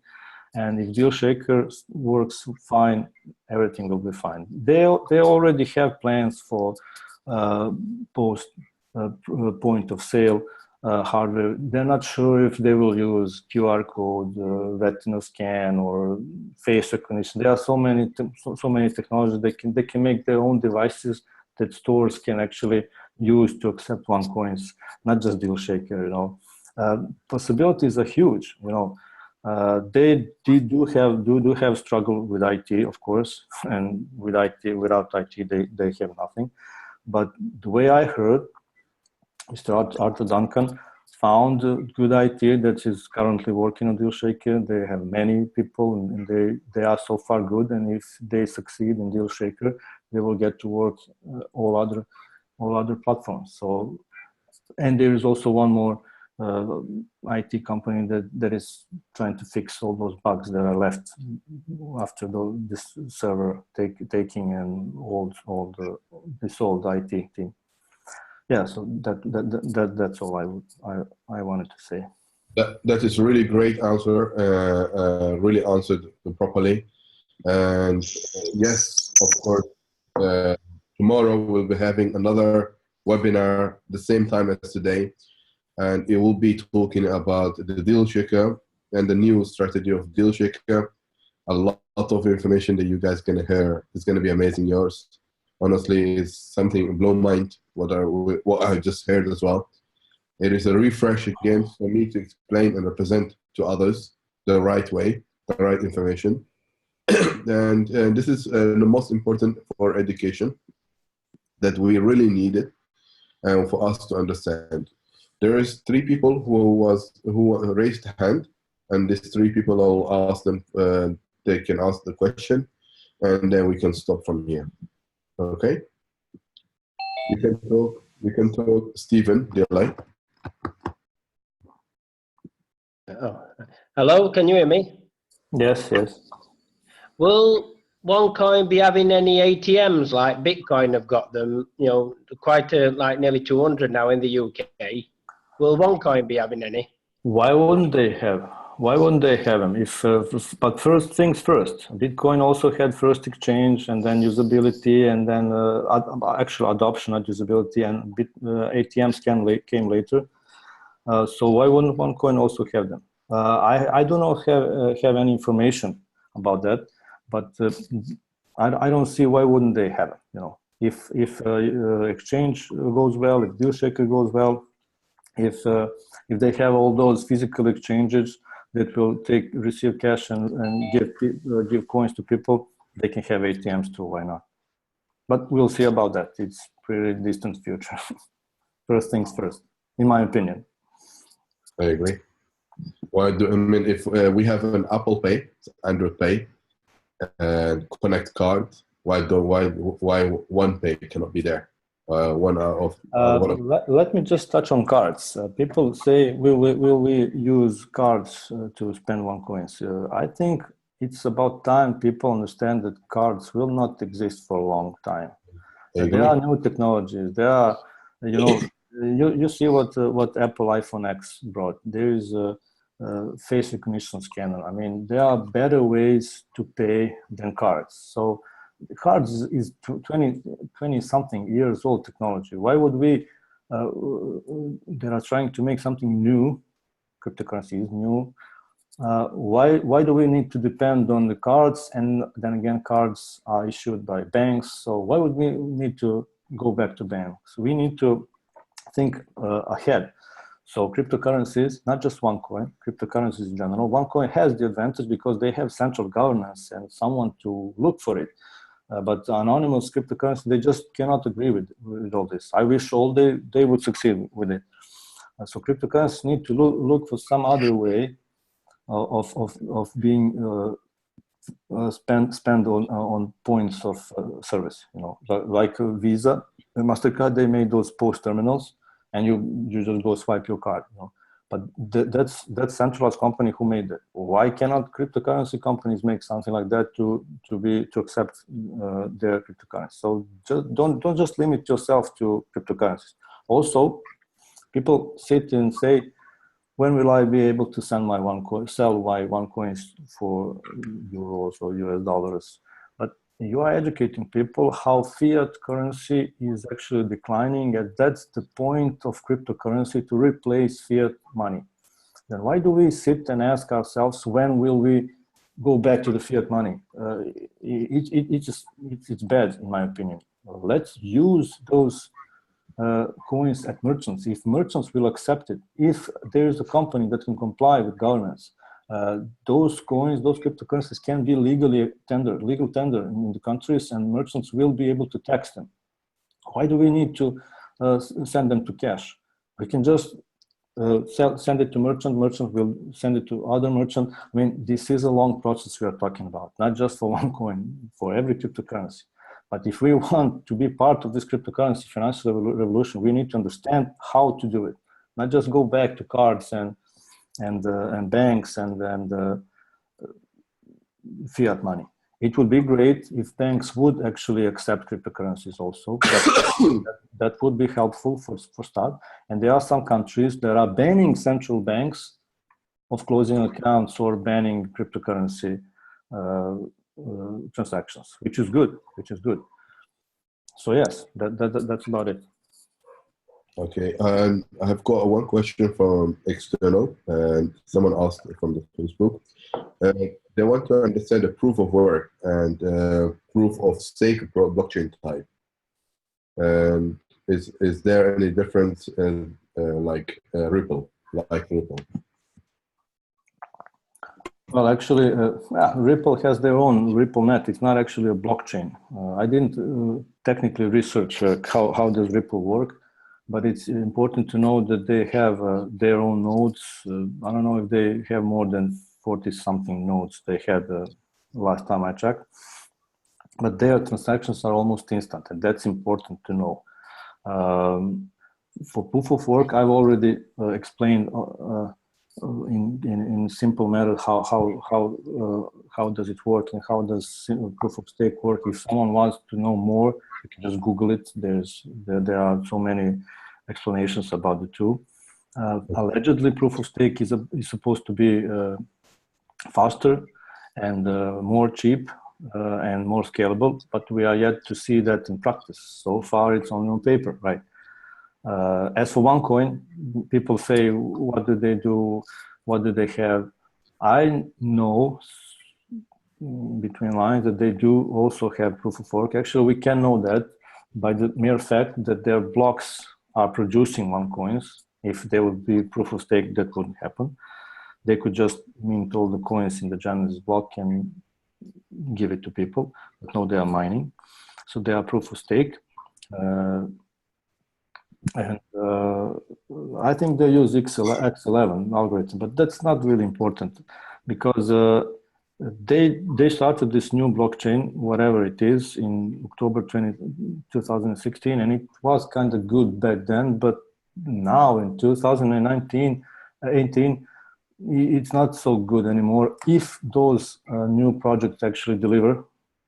So I can say that Onecoin doesn't have to be stuck with this blockchain. They can evolve. They can. Let's say Hashgraph would be a great thing. They are licensed, patented. There's a company behind it. Licensing is supposed to prevent forks or make them illegal. So if you own a license for Hashgraph and your network is using Hashgraph instead of blockchain, you are legal. But if someone forks your, because it's open source, if someone forks your network with your transactions, they can actually start using it, but they will be illegal because they don't have a license, and who will use illegal network, you know? So yeah, they are currently working as intended, this blockchain, and transactions are instant. So I don't see a point of asking so many technical questions. I mean, I understand that people like this technology, but the blockchain is not actually the most important thing in Onecoin ecosystem. You know, it's a whole concept, usability, you know, and at the end, people are important. Blockchain is there only to permanently store transactions, but they do need to work on some level of transparency in the blockchain. I think that will be fixed. I agree with that as well. Yeah. They are. I mean, that's one of them, one of the main reasons. And then there are two people asking questions. Myro, and unmute you too. I don't think he's asking a question. Okay, Joanne.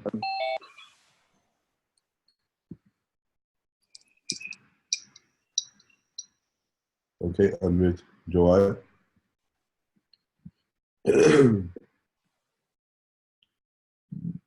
No question. Okay. Is that Joe? Yes, go on. Yes, Rita? hello. Yes, greetings to you. What I want to, well, I have an idea, but there's a lot of people who are concerned about tax with regards to cryptocurrency. Is that something that we can have a little talk about? I'm not really a tax person, but I can say several things what I know. Every country has its own way of taxation, not just taxation period. You know, I know that many countries actually implemented tax rules for cryptocurrencies, but since those countries who actually made some regulations for taxation and such, they deem cryptocurrency as commodities because they are currently only traded. People are making or losing money trading. So those countries who actually allow people to pay tax, they ask you to record. USA is the number one here. They ask you to record your trades and to report your profits and pay tax. If you report losses, then there's only a percentage of what you can deduct from your capital gains or from different businesses. So actually, right now, governments are taxing cryptocurrencies, but it's mainly on the profit made on trading. Why is that? Because no cryptocurrency is usable yet. If Onecoin starts to be usable at merchants, we will need also to make this impact.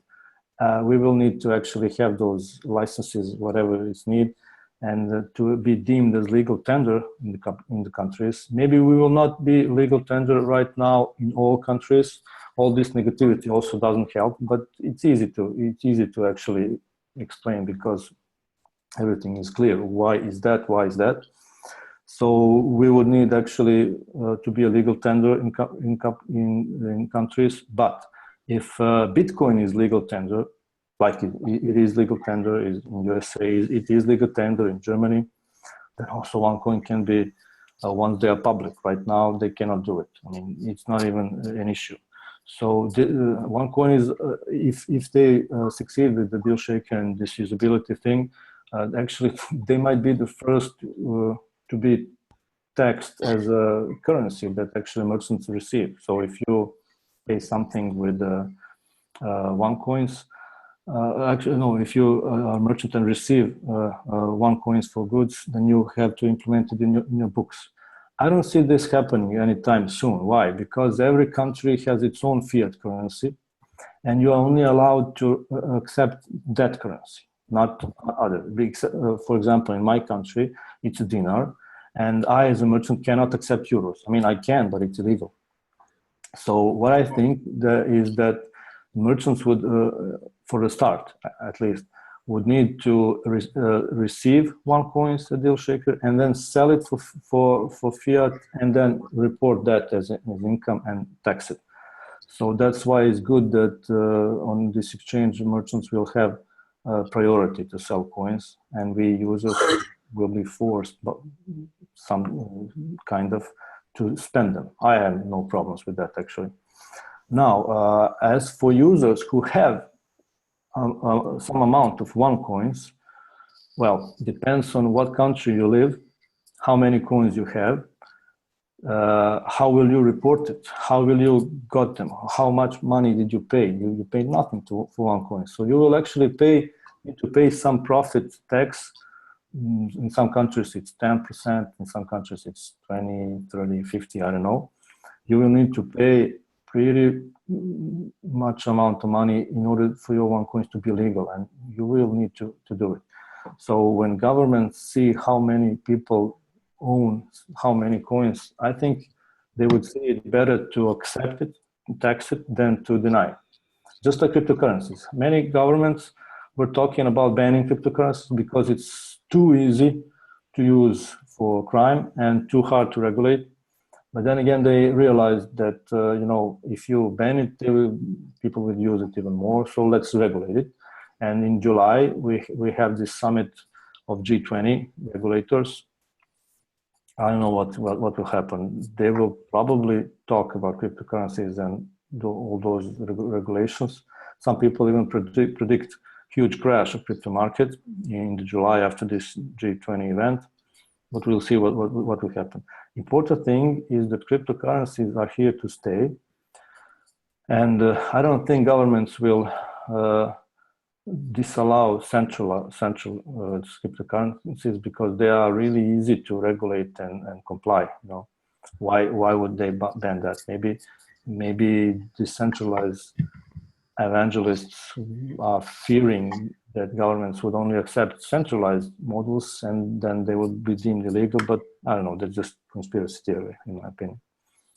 So to sum it up, taxation is yet to come.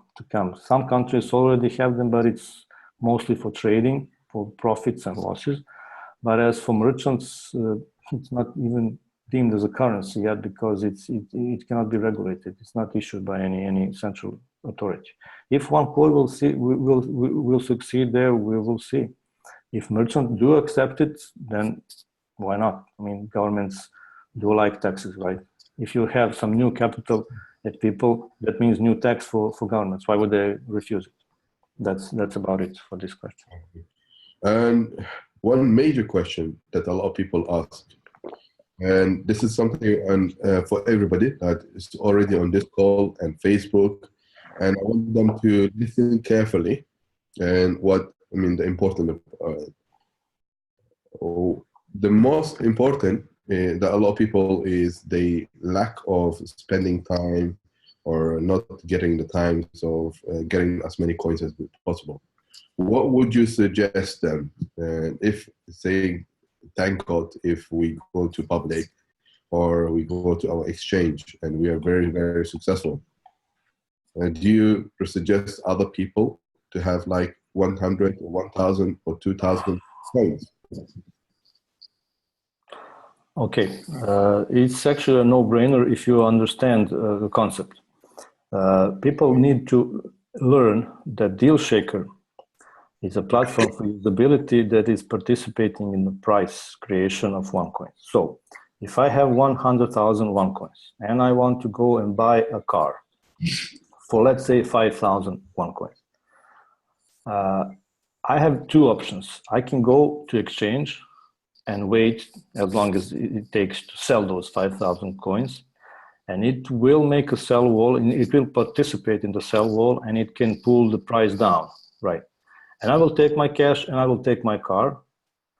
Merchant got his money, all fine.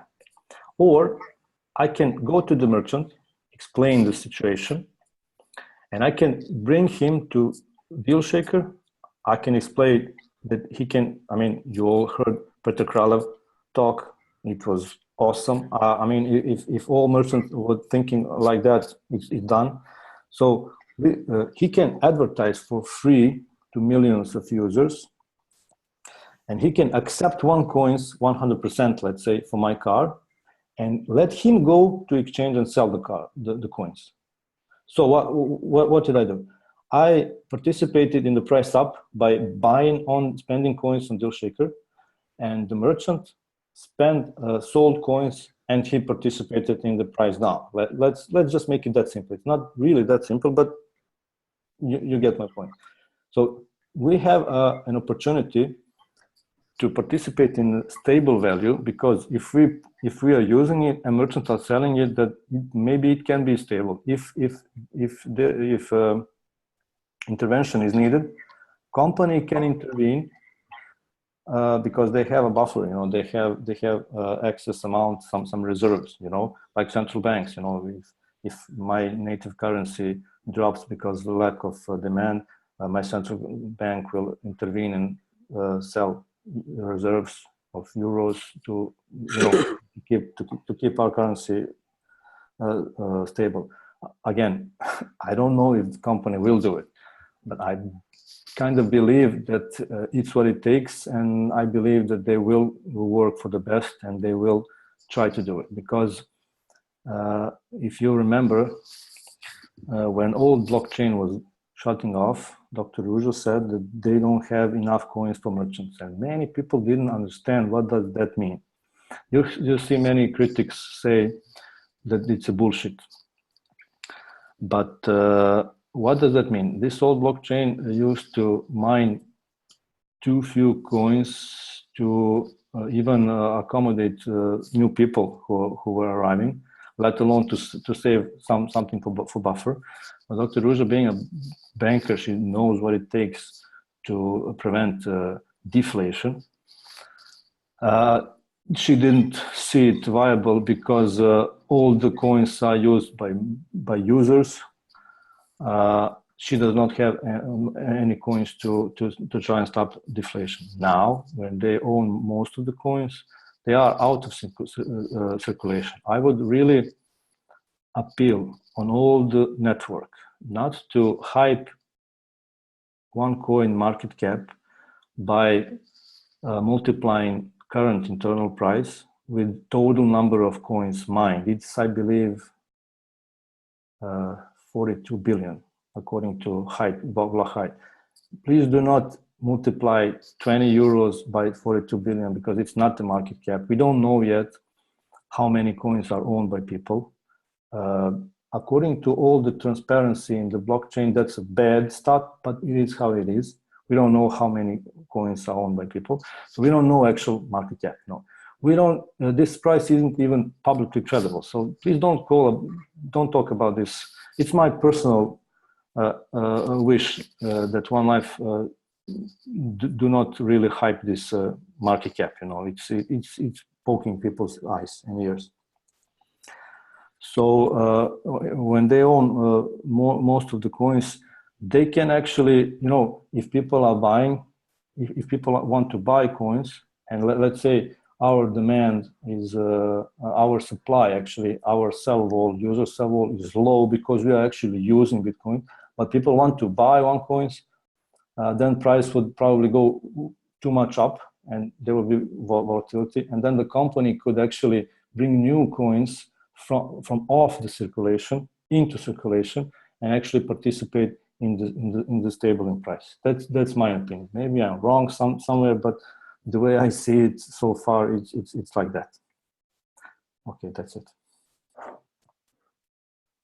Thank you very much. That's really, really good answer. And we will accept 2 or 3. I mean, how many questions can you take? So we have to ask you. Me personally, Yes. just keep on going. I'm here. Sure. So one question, because I'm actually doing it one the other. There is a question from Algeria, and his name is Hussein Taoutou, and he asked, will the Onecoin or the transactions will be much faster in the future to how it is right now? What do you think? But they are almost instant even now. Why do they need to be faster? I don't understand. Maybe they think about KYC approvals or deal shaker approvals. I mean, when you send coins from one account to another, when you buy deal shaker, you will get those coins very soon, almost instant. The way I looked at it. I mean, maybe they think about KYC and deal shaker approvals. If so, you've seen what happened on the GLG training. You've seen a new system for decentralized approvals of deals by certified people. So it will not be that companies only want to prove deals and merchants. So you as a network will do it. As for KYC, for now it is slow, but I hope it will be outsourced in the future, or maybe we will live to see this automatic software that can do it. Okay, thank you very much. And a couple of people raised their hand. I would just like to touch on the transactions again. It is possible. I don't know that, but it is possible that if this, let's call the deal shaker and this front end back office and wallet layer 2 off chain. Everything is firstly done there, and it works. No matter if blockchain works or doesn't. We've seen it those 2 weeks in February, I believe, when server with blockchain was taken. It didn't work, but deal shaker worked. Everything worked, and probably again, I don't have any proof, but probably when they returned and turned the blockchain on again, we could see the timestamps difference in like 16 days between 2 next blocks. Probably all those transactions were something like backlogged on this layer 2 and was synchronized in blockchain. I would really like to check that, but we cannot right now. What if in future there are so many transactions that layer 2 have too large backlog, and this blockchain being proof of work becomes slow even for centralized system? Maybe that will not happen, but I don't know what if. That's why I said that Onecoin is not closed to this current technology. They are watching. I know for a fact that they are watching other technologies, other possibilities. So if maybe it will not happen, but I don't know what if. Did someone send something? No, it's just meant I was reading something on the Facebook and your voice came out again. Okay. So if there is a need to improve the underlying technology, they will do it. They can do it because they are centralized government, and they can change it whatever. But I don't think that will happen before they mine all the coins in current blockchain. So if they even switch to something new, they would need some, or maybe they can. They would need to generate, all the coins, new coins in the new generous block of the new technology. But that's something in the future. We don't know when will it happen. All I know is that they are really open for the future. Dr. Ruja did say that they are here to stay for like 50 years. I mean, who knows what technology will be in 10 years, not just 50 years, So it's good that they can evolve whatever it takes, Well, I've not seen anything since I started in the beginning that things got delayed except the ICO plan. And that could have caused with the delays of investigation. And but the way I can see is this company is below mine. And I can agree with in terms of Bitcoin, how it's going down, then going up and down, but this is stable. Yeah. If you can impose some limits and restraints to stuff that kind of bring volatility, then you will have a stable price. Maybe that is needed in order for currency to be actually stable and accepted by merchants. You know. As for delays, well, okay, we had this IPO not ever even canceled officially by company, but I don't think IPO will happen because it's a fundraiser. Maybe they will do something like direct public offering and turn into public sharing company where they find some strategic investors who give them shares like Spotify did. I mean, it's an idea. Maybe maybe that will happen. I mean, we are talking, you know, what's possible. But the investigation did make some delays, but mostly for deal shaker. You know, mostly for deal shaker.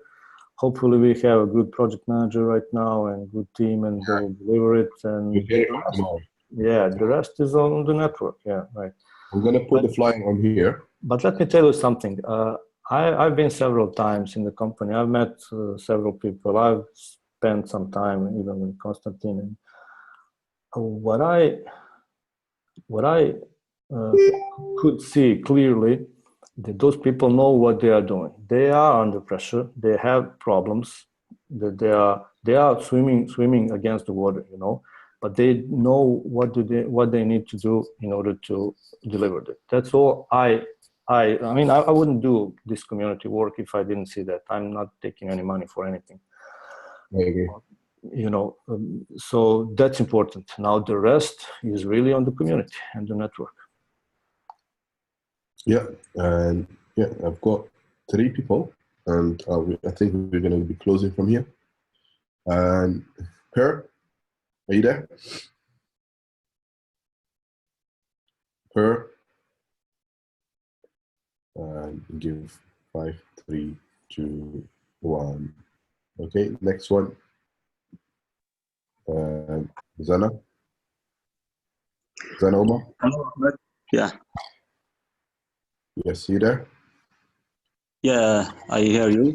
It's such amazing that we have this webinar. I hope it will be continue. I have one question, please. Okay. Onecoin is private company, but will Onecoin publish its white paper before or after it goes public or not? Because currently we are not seeing any white paper since the beginning of this company till now. So many people asked about this. So white paper is the most important thing for any cryptocurrency in the market. So will Onecoin will publish it or not, please? Okay, I like this question. I see it all around. Let's see, what is white paper actually? Who says that it's the most important thing in the cryptocurrency industry? Yes, of course, everyone who is thinking of investing in any cryptocurrency, first thing they will do is read the white paper. But white paper is nothing but a paper with promises, some roadmap, and we have almost 3 years to prove that most, if not above 90% of white papers were not delivered. No, even Bitcoin white paper is not yet delivered. No, so I don't see a point of asking for white paper. One thing. The second, white paper might be important for open source projects that actually are delivering like open ledger, you know, so people actually need to, yeah, they are following this transparency thing from the blockchain, you know, from all this blockchain idea. As for Onecoin, it started without this idea because white paper wasn't that important in 2015, the way I've seen. It became more and more popular from the 2016 because first time I've ever heard someone ask for Onecoin white paper was, I think, at some time at the end of or middle 2017. So them being a private company without clear roadmap, they don't have a white paper. But white paper is also needed because you need to put it on the website and advertise on, like, say, Facebook or Google or other websites, and people need to read what you're offering. But OneCoin decided to go multi-level marketing. So every event that you have, every talk with IMA should actually be something like a white paper. I mean, it's different. Yeah, it's different. Someone can accept it, someone cannot. But if you sit and talk with someone about this concept, you are the white paper. Because in my opinion, why is it better? Because people don't like to read long stuff, and not everything is written on the white paper. I know that because I'm a part of many projects, and people just don't know all the facts, and we need to go to Telegram group and ask questions, and someone will answer it to us. With MLM, well, if the network was actually interested to be educated about actual vision, what we see now in new generation actually is okay, but in the past that wasn't the case. So actually, all the events, all you guys were supposed to explain all the vision. Now, as for the tech part, white paper is needed for open source because they need to know what they are getting, what kind of code will it be. But OneCoin is a closed source, and they just don't want to disclose it. I mean, Apple doesn't have a white paper for, macOS. That's my opinion. That's how I see. I don't see white paper really needed for this project. It is needed. It is demanded right now for other ICOs, for open source projects. It's really demanded, but it's really a document that describes their vision, what they are doing. MLM systems don't really need white paper. They have events. They are their direct sale. Someone will accept it, someone will not, but that's my opinion on this. Now, OneCoin did make white paper. I haven't seen it, but it was made for this public coin offering, let's call it ICO.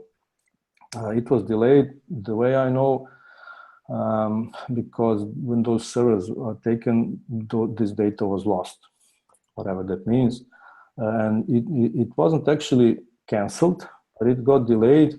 There is some platform that they are testing, and maybe they will even start this process.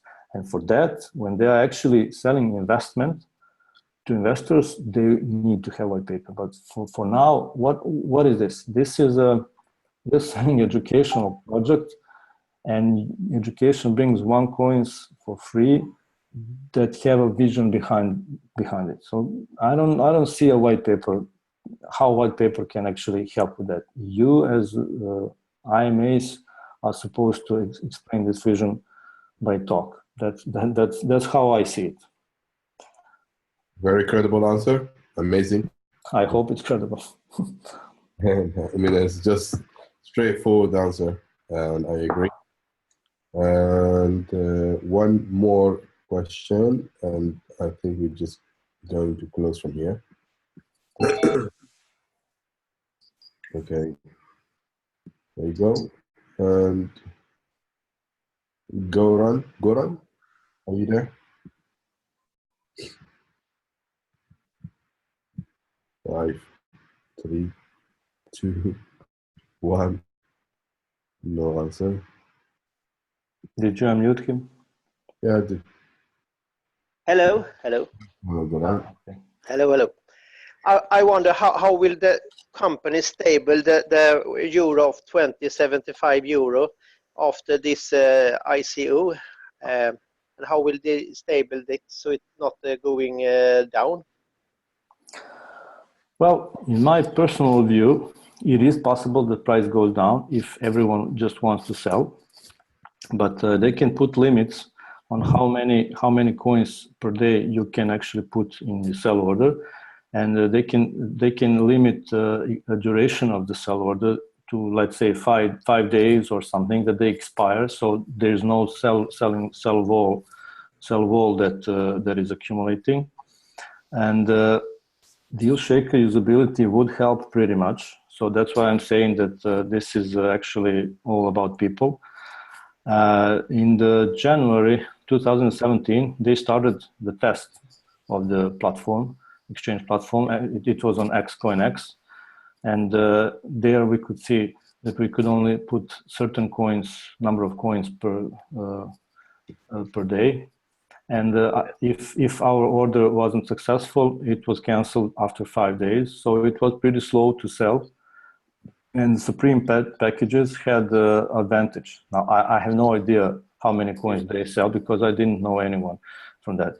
But we need to understand that there was 3 million people who were selling coins, and there was probably tens of thousands, if maybe even less, of people who could buy coins because you needed to log in and buy from your trading account. So only those people who are selling education and earning compensation plan money and who have money on trading account could buy. So we had pretty low demand, and pretty high supply.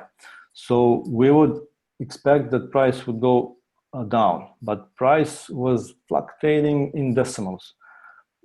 To me, that looks like they have tools ready to preserve price. Of course, many people will not be happy because they cannot sell in instant. It will not be like open market yet, but who knows what will happen when, let's say, 4 million by then, but I don't think so. 3.5 million is better number. If 3.5 million people want to sell to the whole world, we don't know. I mean, what if Germany comes with this decision that there is no illegal money laundering, or there is a blockchain, coin is not fake? What if, who knows how many millions think that this is scam and they are out, they are waiting? What if they all try to come in? Also, we need to understand that many of the financial experts are predicting recession for the Q4. There is this parameter called inverted yield curve that is used to measure this economy, and it needs to go low, and it is going way up, and it's predicted that there will be a recession. Okay, people now have cryptocurrencies, but people also just go to the Google Trends and type buy Bitcoin. You will see the sentiment of Bitcoin. If any one of you watched Consensus 2018 in New York, it was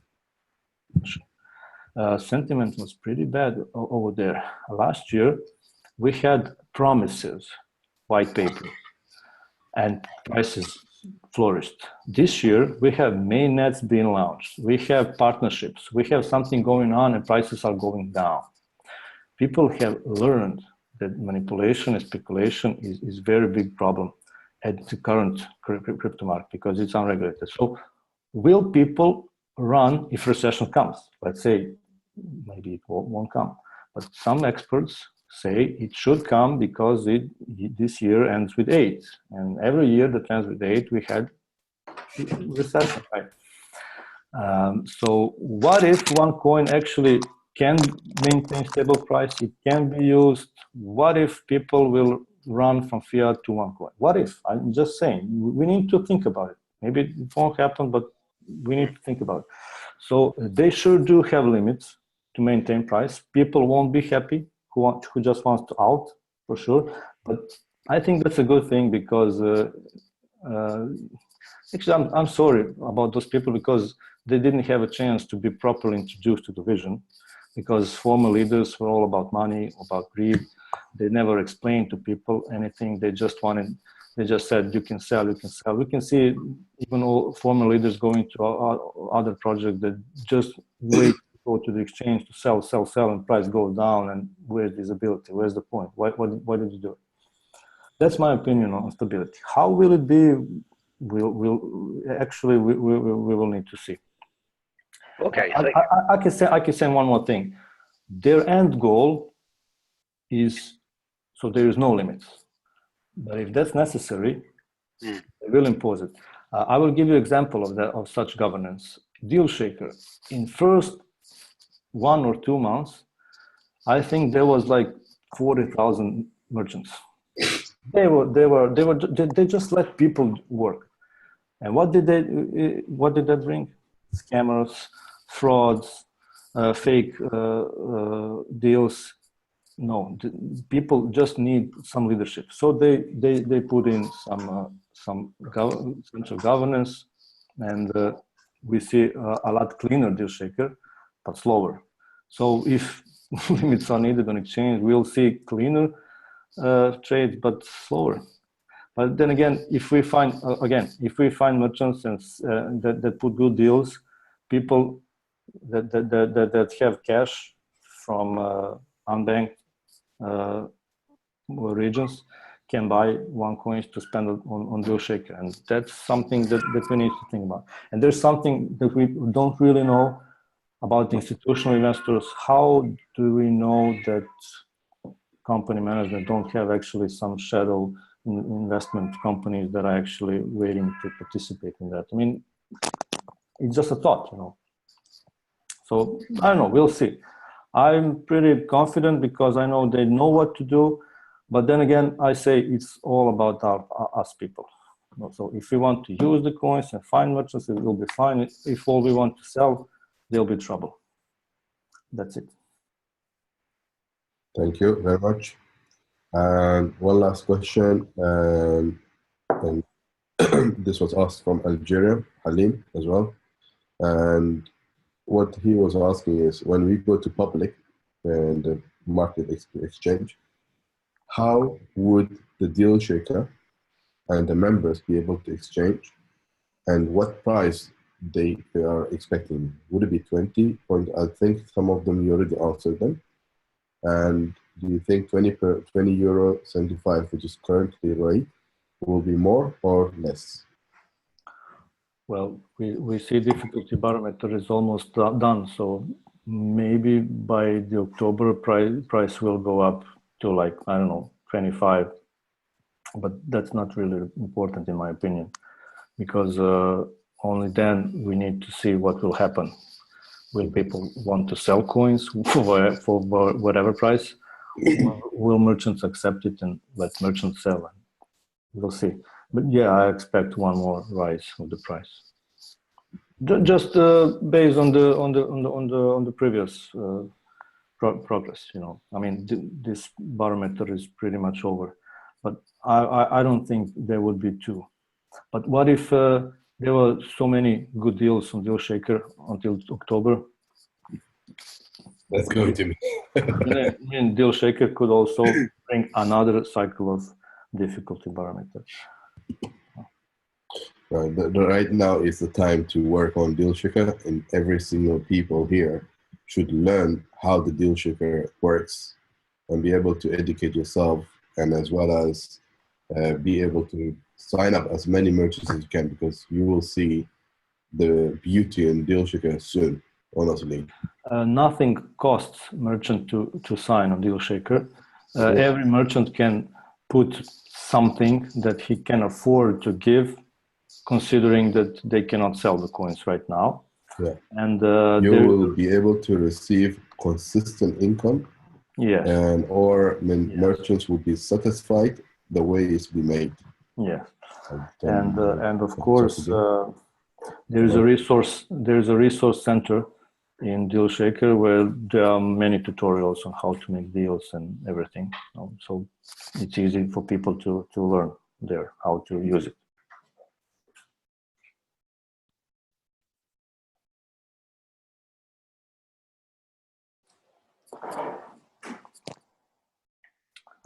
Ahmed seems to lose his internet. Yes, I think probably Ahmed maybe have a problem with connection. But thank you very much, Igor, for this great information, and we really learned a lot of stuff today, and I hope everyone else learn a lot of stuff. And honestly, I'm really surprised, like people, they seen this great opportunity and they're still thinking about changing the coin into the fiat currency. And they seen there's a lot of problem with the fiat currency, but the thing is, in Onecoin, we have the usability and we have and the coins, and we have the education. So look, if people want to trade between cryptocurrencies and fiat, they can just read the education they paid here, and they can go to any cryptocurrency or even stock exchange. It's easier for cryptocurrency because it's unregulated, anyone can do it, and they can trade and they can earn money or lose money over there. Onecoin is not about trade. Onecoin is about usability. That's why I am here all this time, just because of that. If they were just trying to go onto the public exchange and list on the CoinMarketCap, they wouldn't be any better, any different on 1,500 cryptocurrencies. They are really unique. We've seen tonight that they are still to prove many things, to deliver many things. So it's not a done deal. It's not a finished project. But I think that people who actually understood it and if all this rolls out, I think people who are early part of this will feel blessed, really. As for negativity, well, I've written on my forum about it. I mean, I can talk about it with anyone with any question. They do have valid points. Company didn't exactly do everything right, and they acknowledge it, and they are trying to fix it. And we can see it with all this GLG new generation, because they are taking over the network. They are starting to communicate with network, and they're starting to educate network about compliances. On GLG workshop, they could see how thin line is when you work in a MLM company, how thin line is that you work as a legit MLM and illegal pyramid. I mean, you can work for a legal MLM company and still work like an illegal pyramid. It's a thin line, but people just need to educate on that. And I see them doing that, really. And I also am sad to see them doing under huge pressure over there in Sofia. They are really slandered and dragged on the yellow press. But then again, okay, you're doing a great vision, so it's needed to survive. no, completely 100%. I do agree with you, Igor. And the people want to know about usability. They should come tomorrow to the webinar, because as we doing a deal shaker webinar tomorrow at the same time, and they will learn about the usability, and they will learn the vision, and they will see the vision about the deal shaker tomorrow, definitely. Yes, I hope they will. Yeah. And now back to everyone. Yeah, as you can see, the flyer for tomorrow we'll be expecting very great answers. Everyone can see my screen? Yes. Yeah, it's going to be as well, and a lot of people are expecting these answers. And thank you very much for all answers. This will make people wake up now and see the truth of the company.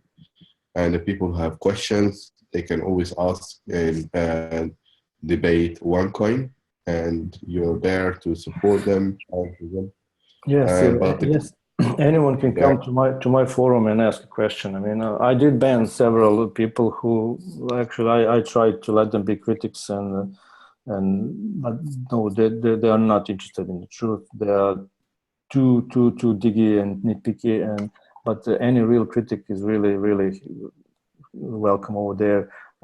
And also there are many people who are actually answering over there. Well, not that many, but there are several people. I wish there were much more. I think there are 2 more hands over there. This Stephen Daly is trying to raise a hand for long. Yes. And Peter Walsh. Can you Daly? Can you unraise Peter? Which one? Oh, Peter. Okay, that's fine. Speak as Stephen. Okay. You there? Can you hear me? Yes, Hello? I can hear. Yes, we can. Could you tell me, is Onecoin going to use masternodes in the future? I don't know really. I mean, what is a masternode? You know, it's a part of proof of stake system. I mean, maybe I said that they are actually interested into future, not locked into whatever they have now. So if they decide to go with a technology that uses masternodes, then yes, they will have masternodes. If they will distribute masternodes, I'm not sure about that, because that would make their life harder to help everyone all over the network to govern the system.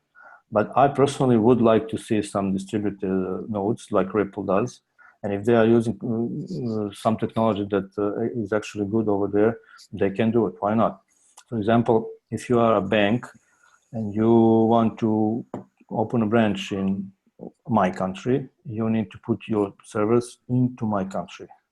So maybe if cryptocurrency will want to be legally accepted at merchants, maybe they will demand one node also on their side, you know. But then again, the company will run all the nodes to sustain the scalability, you know. So definitely, I think that it's viable that they will have something like that. Yeah, I've been told it's going to be like the next generation of cryptocurrency. I'm not sure who told you what. Things about it, because it runs in conjunction with the blockchain, doesn't it? You know, and what's hard for the miners to get. Master nodes. Nodes can work quicker and better, can't they, or something? You're talking about master nodes? Yeah. Oh, no. That's not a revolution. That already exists. I mean, there are several websites with master node lists. The most popular is Dash. Dash brought it out, didn't they? Yeah. Those who had 1,000 of Dash a few years ago, they are earning pretty nice money from that. There are many masternodes, and I've seen some even some MLM schemes about masternodes. But it's a risky business. I mean, you need to examine what company is doing. Is their token going to have any value? On what exchange did they list? What's the concept? I mean, I've showed you what makes a value of cryptocurrency stable long term, not short term. Short term is crap. I mean, you can stake your coins to, let's say, there are masternodes that demand like $50,000 for enough tokens to host a masternode, and ROI is like, I don't know, 1,000%. But how do you know that coin will not be dumped 3 months after you purchase and start masternode? And you need to stake your coins. You know, some masternodes are even locked. You know, it's not that good. I mean, there is money to be made, but those ROI numbers that you can see, they are tricky. I mean, I don't know. That sounds like a Ponzi. It almost looks like a Ponzi, because someone is promising you, return. But people lost money over there. I mean, okay, they are all referring to Dash, but Dash is one. So I don't know. But yes, masternodes are pretty good. But that's all the part of proof of stake system. There are some projects that will have delegates. Some projects will have obelisks like masternodes. There are projects that will have witnesses. So delegates will let's say masternodes will be like a gateway from the internet into network, and they will store the blockchain data. And there are delegates who are actually voting on the masternodes. They are looking out that masternodes are not doing bad transactions. And there are witnesses who are voting for delegates. And you can host each of those nodes for a certain amount of tokens. That's proof of stake. That's coming. Really. Actually, Dash is proof of stake plus proof of work. So you can mine and you can stake a masternode. It's a hybrid. An educated guess from you. What the barometer's at 98% now. What do you think Onecoin will go up to next? I won't take it as word, but what's your educated guess? I said it a few minutes ago. I think it's around 25. Yeah, because won't there be another one before October or not after this one? I personally don't think so. But if DealShaker starts getting more deals with this new system of approvals, and maybe even with better search engine, and if network would find many merchants, then I don't see why it wouldn't happen until October. I mean, we do have like how many? 3 months. 2075, is it How now? much? Yeah. Yeah, next question, Peter, and then this is with the last question, I guess. I mean, it shouldn't be. Anyone questions, please go to debate and you get all your answers. Every single question you ask me in there. Yeah, can you Okay. hear me, Igor? Yes, Peter? My question relates to the Onecoin at the moment on the deal shaker is basically Onecoin and also, you know, paying other fiat currency. Would that be implemented like Karlov cars, 100% Onecoin when we go to the Xcoin kind of thing? When we go like permanently into Onecoin and on the deal shaker, will that be 100% Onecoins for all businesses or not? If we're getting away from fiat currency. Well, look, every merchant decides how many, how does he want to split his cost.